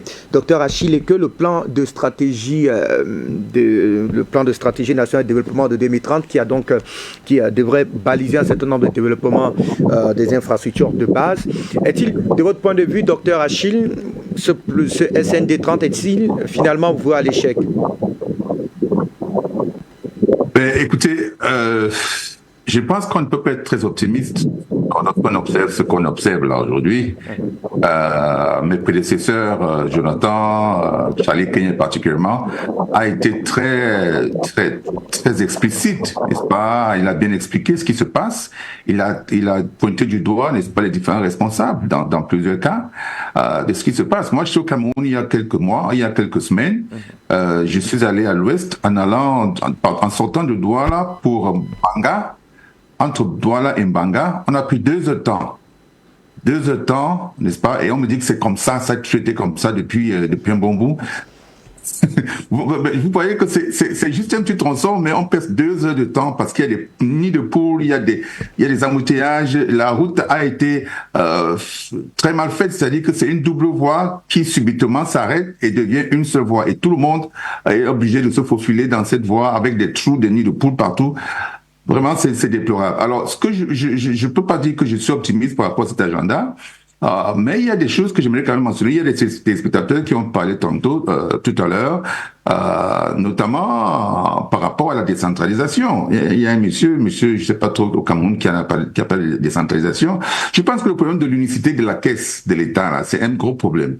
Parce que lorsqu'on décentralise, il y a au moins une possibilité de réduire, n'est-ce pas, l'impact de la corruption, n'est-ce pas, sur ces passations de marché-là. Alors, selon des études, n'est-ce pas, sur la décentralisation au Cameroun, il a été constaté qu'une augmentation du niveau de décentralisation de 1% seulement pourrait réduire la probabilité, n'est-ce pas, de corruption dans les communes de 4,42%. C'est-à-dire que si on fait une décentralisation de 10%, eh bien, ça peut réduire la probabilité de corruption dans les communes d'environ 44%. Juste par une décentralisation de 10%. Vous voyez, ça, c'est considérable et ça peut permettre donc d'allouer des ressources aux différentes communes du Cameroun pour que chaque commune puisse faire, n'est-ce pas, sa part de travail pour lequel les maires sont responsables devant les électeurs dans leur circonscription, dans leur commune. Lorsqu'on a une seule caisse commune où tout va d'abord à Yaoundé et ensuite on essaye de voir maintenant par priorité où est-ce qu'on va être. C'est ça qui favorise la corruption. Et on parle ici d'une corruption qui a été élevée, d'après les analyses, à environ 113 milliards de francs CFA en 2023, alors que c'était à 4 milliards de francs CFA en 2022. C'est-à-dire qu'en un an, on est passé de 2 milliards, de 4 milliards de pertes financières liées à la corruption dans les marchés financiers, dans l'octroi des marchés publics, à 113 milliards. Et véritablement, c'est effroyable. C'est-à-dire que ça ne fait qu'aller à des dimensions, n'est-ce pas, stratosphériques. Alors, donc, moi, je dis qu'effectivement, il y a des choses qu'il faut faire. Il y a des choses qu'il faut faire véritablement pour essayer de voir comment on peut faire changer les choses. Parce que véritablement, on ne sait vraiment pas où est-ce qu'on va aller si on continue sur cette lancée. Et je pense que le point de vue de M. Charlie, par exemple, je le note, c'est très important. Il faut faire partie de ce gouvernement. Parce que le gouvernement, tout à l'heure, je sais pas, je viens d'apprendre tout à l'heure que le gouvernement de M. Choguel Kokala Maïga a été déposé par le président Assimi Goïta. C'est comme ça qu'on doit être effectif. C'est-à-dire qu'il y a une faute lourde qui est posée, que ce soit par un premier ministre ou bien par un ministre, quelle que soit sa position stratégique dans le gouvernement, il doit être déposé immédiatement pour ne pas perpétuer, n'est-ce pas, cette mauvaise façon de fonctionner qui gangrène nos États. Lorsqu'on perdure, lorsqu'on attend, lorsqu'on prend beaucoup de temps, des années même parfois pour certains qui ont fait 20 ans, eh bien, ces gens se sentent intouchables, ils ne se sentent pas menacés, ils n'ont pas de responsabilité par rapport au public, puisque c'est le président de la République qui les a nommés, donc ils sont responsables devant le président de la République, ils n'ont aucune responsabilité par rapport au public. Ce qui fait qu'effectivement, ils se comportent comme des petits rois, des roitelets, et donc font comme ils veulent dans leur département ministériel. Donc honnêtement, je pense il faut diminuer. Et si on n'a même pas parlé, n'est-ce pas, de la situation, n'est-ce pas, dans les domaines comme par exemple les ports, les aéroports, la voie ferrée, etc. N'est-ce pas, avec les corruptions qu'on a constatées avec l'affaire Bolloré dans le cadre du port de Douala, n'est-ce pas, l'attribution du marché, avec toutes les corruptions et tout ce qui se passe, qui sont passés là-bas. N'est-ce pas, aujourd'hui, on a un dirigeant du port qui est camerounais, qui fait un travail exceptionnel, tout le monde tout le monde le voit. Les rapports démontrent effectivement qu'il y a des résultats positifs, n'est-ce pas, dans ce secteur-là. Il y a des domaines comme ça où, lorsqu'on a des bons individus qui sont au contrôle total de leurs activités et qui sont compétents, mais écoutez, les choses peuvent changer en un temps record. Ce qui est dangereux, c'est d'avoir des gens qui sont incompétents et qui restent au pouvoir 20 ans, 30 ans et ne produisent rien dans un pays. C'est ça qu'il faut stigmatiser. Il faut faire partie de ces genres d'individus parce qu'ils ne servent à rien, ils sont là pour se servir, ils ne servent pas l'État, ils ne servent pas le président de la République qui les a nommés, alors que quand on a des gens compétents qui font véritablement le travail, qui sont patriotes et qui restent pendant un certain temps, ils font des choses qui sont positives pour l'État et c'est ce qu'on recherche. Ouais, donc c'est ça qu'on veut. Il ne s'agit pas de durer, de stigmatiser, n'est-ce pas, les gens qui durent à leur poste. Pas nécessairement une mauvaise chose. Si vous faites bien votre travail, il n'y a pas de problème. Mais lorsque on constate ce genre de situation où les gens s'enrichissent, et non, qu'un seul ministre qui est PCA dans plusieurs entreprises, n'est-ce pas, il ne peut pas se démultiplier, il n'a pas le don d'ubiquité, il ne peut pas se démultiplier pour être partout et faire un travail effectif. Ça, c'est justement ce qui ne devrait pas arriver. Ça devrait même être interdit qu'un ministre puisse avoir autant de responsabilités, parce qu'il y a des conflits d'intérêts là-dedans qui sont énormes. C'est ça qu'il faut voir. Quand un ministre attribue des marchés à une entreprise italienne alors qu'il est partenaire ou bien des intérêts là-dedans, ça ne devrait pas exister puisqu'il y a conflit d'intérêts. C'est pour ça qu'il y a toutes ces gabegies dans le pays. Donc, honnêtement, il faut renforcer le cadre juridique, par exemple, comme solution. Il faut revoir un peu le code actuel qui repose sur les principes de transparence et d'efficience, parce que ça reste encore insuffisant pour lutter contre certaines pratiques de corruption, n'est-ce pas, qu'on observe dans le pays. Il faut également dématérialiser les procédures.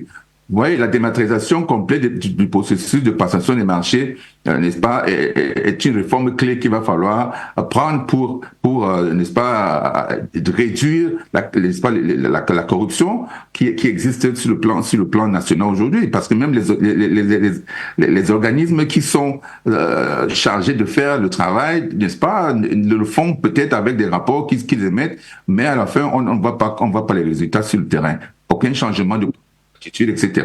Donc, il faut également renforcer les sanctions, à mon avis, par rapport à ces dirigeants qui font ce genre de travail, de mauvais travail pour le pays. Et donc, véritablement, il faut prendre des mesures drastiques, peut-être même inédites, comme les pays comme la Chine ont pris. C'est-à-dire qu'il faut parfois mettre des gens, n'est-ce pas, au poteau n'est-ce pas, et les fusiller, parce que effectivement, ce sont des gangrènes qui sont difficiles à faire partir et qui causent des traumatismes énormes dans un pays comme le nôtre qui se cherche, qui est en voie de développement et qui est même pauvre à certains égards. Voilà, donc véritablement, merci pour la question. Quel avenir effectivement pour ces abattoirs pour lesquels le chef de l'État voudrait apporter sa part de contribution à l'assainissement davantage dans ce domaine, mais surtout permettre aux Camerounais, pourquoi pas, ceux qui sont habitués à manger de la bonne viande, de la manger avec toute assurance, en toute assurance. En l'état actuel, quand vous regardez les dossiers de soumission, vous avez des Camerounais qui travaillent avec le leader mondial des abattoirs, Kindao, qui a déjà réalisé les travaux au niveau de l'Éthiopie, de l'Afrique, du Nigeria, du moins des travaux de référence. Il a des travaux de référence. Quand vous regardez ces Camerounais qui veulent travailler avec cette entreprise, c'est une joint venture, ils vont faire quelque chose d'assez nouveau. On peut leur donner leur chance. Pourquoi? Parce que le président de la République, ça fait partie des projets avec lesquels il devra battre campagne. Sauf s'il ne veut pas battre campagne avec les abattoirs. S'il veut battre campagne sans les abattoirs, comme se bat à faire monsieur le docteur Taïga, PCA de toutes les entreprises du Minepia, eh bien, il va subir certainement une sanction de la part de son électorat. Parce que l'électorat sera quand même mécontent. Donc une grande partie vient d'ailleurs des régions du nord du Cameroun. Voilà. Donc il faut lancer cela. Il faut le faire et il faut que le 5 décembre, on reviendra sur ce plateau. Le docteur, oui, la semaine prochaine, on peut revenir pour voir le 5 décembre. Le docteur Taïga ne doit pas traverser le délai du 5 décembre. La présidence doit lui écrire pour lui dire, monsieur, si le délai du 5 décembre passe, le TCS vous attend le soir. Vous êtes convoqué immédiatement. Donc, qu'il sache que si c'est à 10 heures qu'il doit ouvrir les plis, il doit sortir la liste.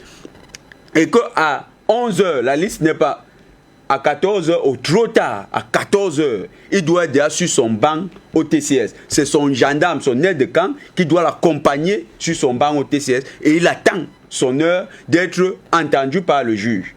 Parce qu'on ne peut pas avoir un ministre qui veut jouer les tout-puissants, les dieux tout-puissants dans son ministère. Au fond même, vous ne voyez même pas à quoi c'est le Minepia.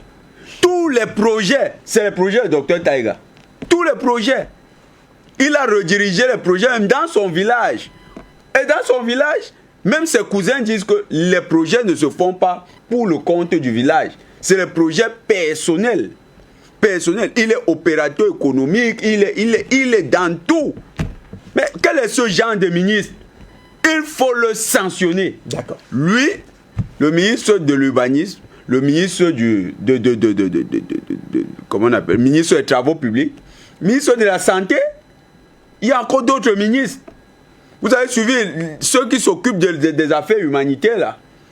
On a donné 2 milliards pour la catastrophe qu'il y a eu il y a quelques jours. Au nord, dans le maillot d'Anaï. Ouais. Les 2 milliards ont déjà disparu. C'est officiel. 2 millions ont disparu. Comment? En quelques minutes. Quels sont ces voleurs? Il faut les faire arrêter. D'accord. Ça doit être dans une célérité exemplaire.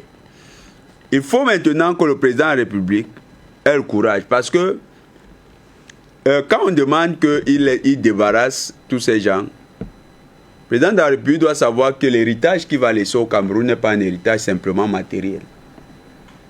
C'est aussi un héritage immatériel. Ce que nous faisons là, ça fait partie de l'héritage du président de la République. Défendre la volonté de souveraineté du Cameroun, c'est un héritage immatériel. Le président de la République doit donc débarrasser les France africaines qui sont dans son entourage et les faire remplacer par des souverainistes indépendantistes convaincus. Bon, des gens vont dire peut-être les batailles, ils veulent que c'est eux qu'on... C'est pas ça. Dans le gouvernement, il y a des souverainistes. Nous avons dit que le ministre de la Défense, il est souverainiste. Il y a des personnalités souverainistes à la présidence de la République, des personnalités souverainistes à la primature, des personnalités souverainistes dans toutes les administrations. Il y en a. Quand vous les suivez, ces personnes sont prêtes à se sacrifier pour que ce pays soit aussi une référence, comme aujourd'hui quand on parle du Mali, on parle du Burkina, on parle du Niger. Il faut que le président sauve son héritage. Parce que ces gens ne se battent pas seulement pour le dégager du pouvoir. Quand ils plombent les projets, c'est parce qu'ils veulent que son nom soit sali au point où même l'héritage politique soit démoli après lui. Que plus jamais quelqu'un n'ait le courage des ambitions qu'il a portées. Par exemple, réduire les intérêts français au Cameroun. Quand vous avez un ministre comme le ministre de l'énergie qui vous ramène EDF sur Nachtigal, c'est un type qui se bat pour le Cameroun. Il se bat pour le Cameroun. Un ministre de l'énergie qui vous dit qu'on va renationaliser. Il ramène les KPMG, il ramène tous les trucs des Français là. Pour faire les études, pour vendre les sociétés aux Français. Non. Le président doit se débarrasser de ces gens. D'accord. Il y a des gens qui ont la mentalité qui les a mis hors du cap que le président a fixé. Le président Paul Biya nous a montré qu'il voulait faire du Cameroun une nation souveraine, une nation indépendante véritablement, comme l'avaient pensé les pères fondateurs. Il doit préserver cet héritage. D'accord. Et donc il ne doit pas seulement balayer, il doit faire monter à ses postes de véritables panafricanistes, de véritables souverainistes pour l'accompagner. C'est eux qui doivent porter le flambeau après lui. Parce qu'à son âge, c'est ce à quoi on pense. On pense à donner un héritage aux nouvelles générations. Ah, c'est justement le témoin. Ce témoin le passera à Carlos Piatan dans un court instant pour refermer cette édition face à l'actualité. Merci infiniment au docteur Achille Eke, Charlie Kenyé. Merci à vous, très cher monsieur, pour le sacrifice que vous avez d'ailleurs fait pour être avec nous dans cette édition. Charlie Kenyé, je rappelle que votre papa est alité, est bien loin de vous. Vous avez pris sur vous d'être avec nous dans le cadre de cette édition face à l'actualité. Vivement qu'il se remette rapidement sur ses pieds et que vous retrouvez effectivement toute votre quiétude. Merci à vous, Jonathan Batenguene, pour toutes ces précisions. Je crois que, eh bien, on reviendra de fond encore pour poser sur la table de débat très régulièrement les problématiques donc liées au Cameroun, parce qu'il faut un Cameroun qui, comme le disait un homme politicien, qui va libérer toutes les énergies, celles de la jeunesse, des femmes, des hommes, bien sûr de toutes les couches sociales. On se dit à très bientôt pour une autre édition face à l'actualité, mais on vous laisse avec cette information venue donc de la transition malienne, où le Premier ministre Choguel Kokala Maïga et tout son gouvernement donc été remercié aujourd'hui par le général Assimi Goïta. On y reviendra demain avec deux grosses productions qui vont donc vous permettre de mieux comprendre les enjeux autour de la démission du docteur Choguel Kokala Maïga. Très bientôt, bonsoir. Bonsoir à tous. Merci de nous rejoindre. Bienvenue à ce flash spécial. Monsieur Alfousseini Diawara, secrétaire général de la présidence de la République, sur ce plateau à mes côtés pour nous délivrer le contenu de ce décret présidentiel. Monsieur Diawara, bonsoir et c'est à vous. Madame. Décret numéro 2024 0656 PTRM du 20 novembre 2024. mettant fin aux fonctions du Premier ministre et des membres du gouvernement. Le président de la transition, chef de l'État, vu la Constitution, vu la charte de la transition, vu la loi numéro 22001 du 25 février 2022 portant révision de la charte de la transition, décrète. Article 1er. Il est mis fin aux fonctions du Premier ministre et des membres du gouvernement. Article 2. Les décrets ci-après sont abrogés. Numéro 2021-0361 PTRM du 7 juin 2021 portant nomination du Premier ministre. Numéro 2022-0752 PTRM du 4 décembre 2022 portant nomination des ministres d'État. Numéro 2021-0385 PTRM du 11 juin 2021 modifié portant nomination des membres du gouvernement. Article 3. Le présent décret sera enregistré et publié au journal officiel. Bamako, le 20 novembre 2024. Le président de la transition, chef de l'État, signé Général d'armée Assimi Goïta.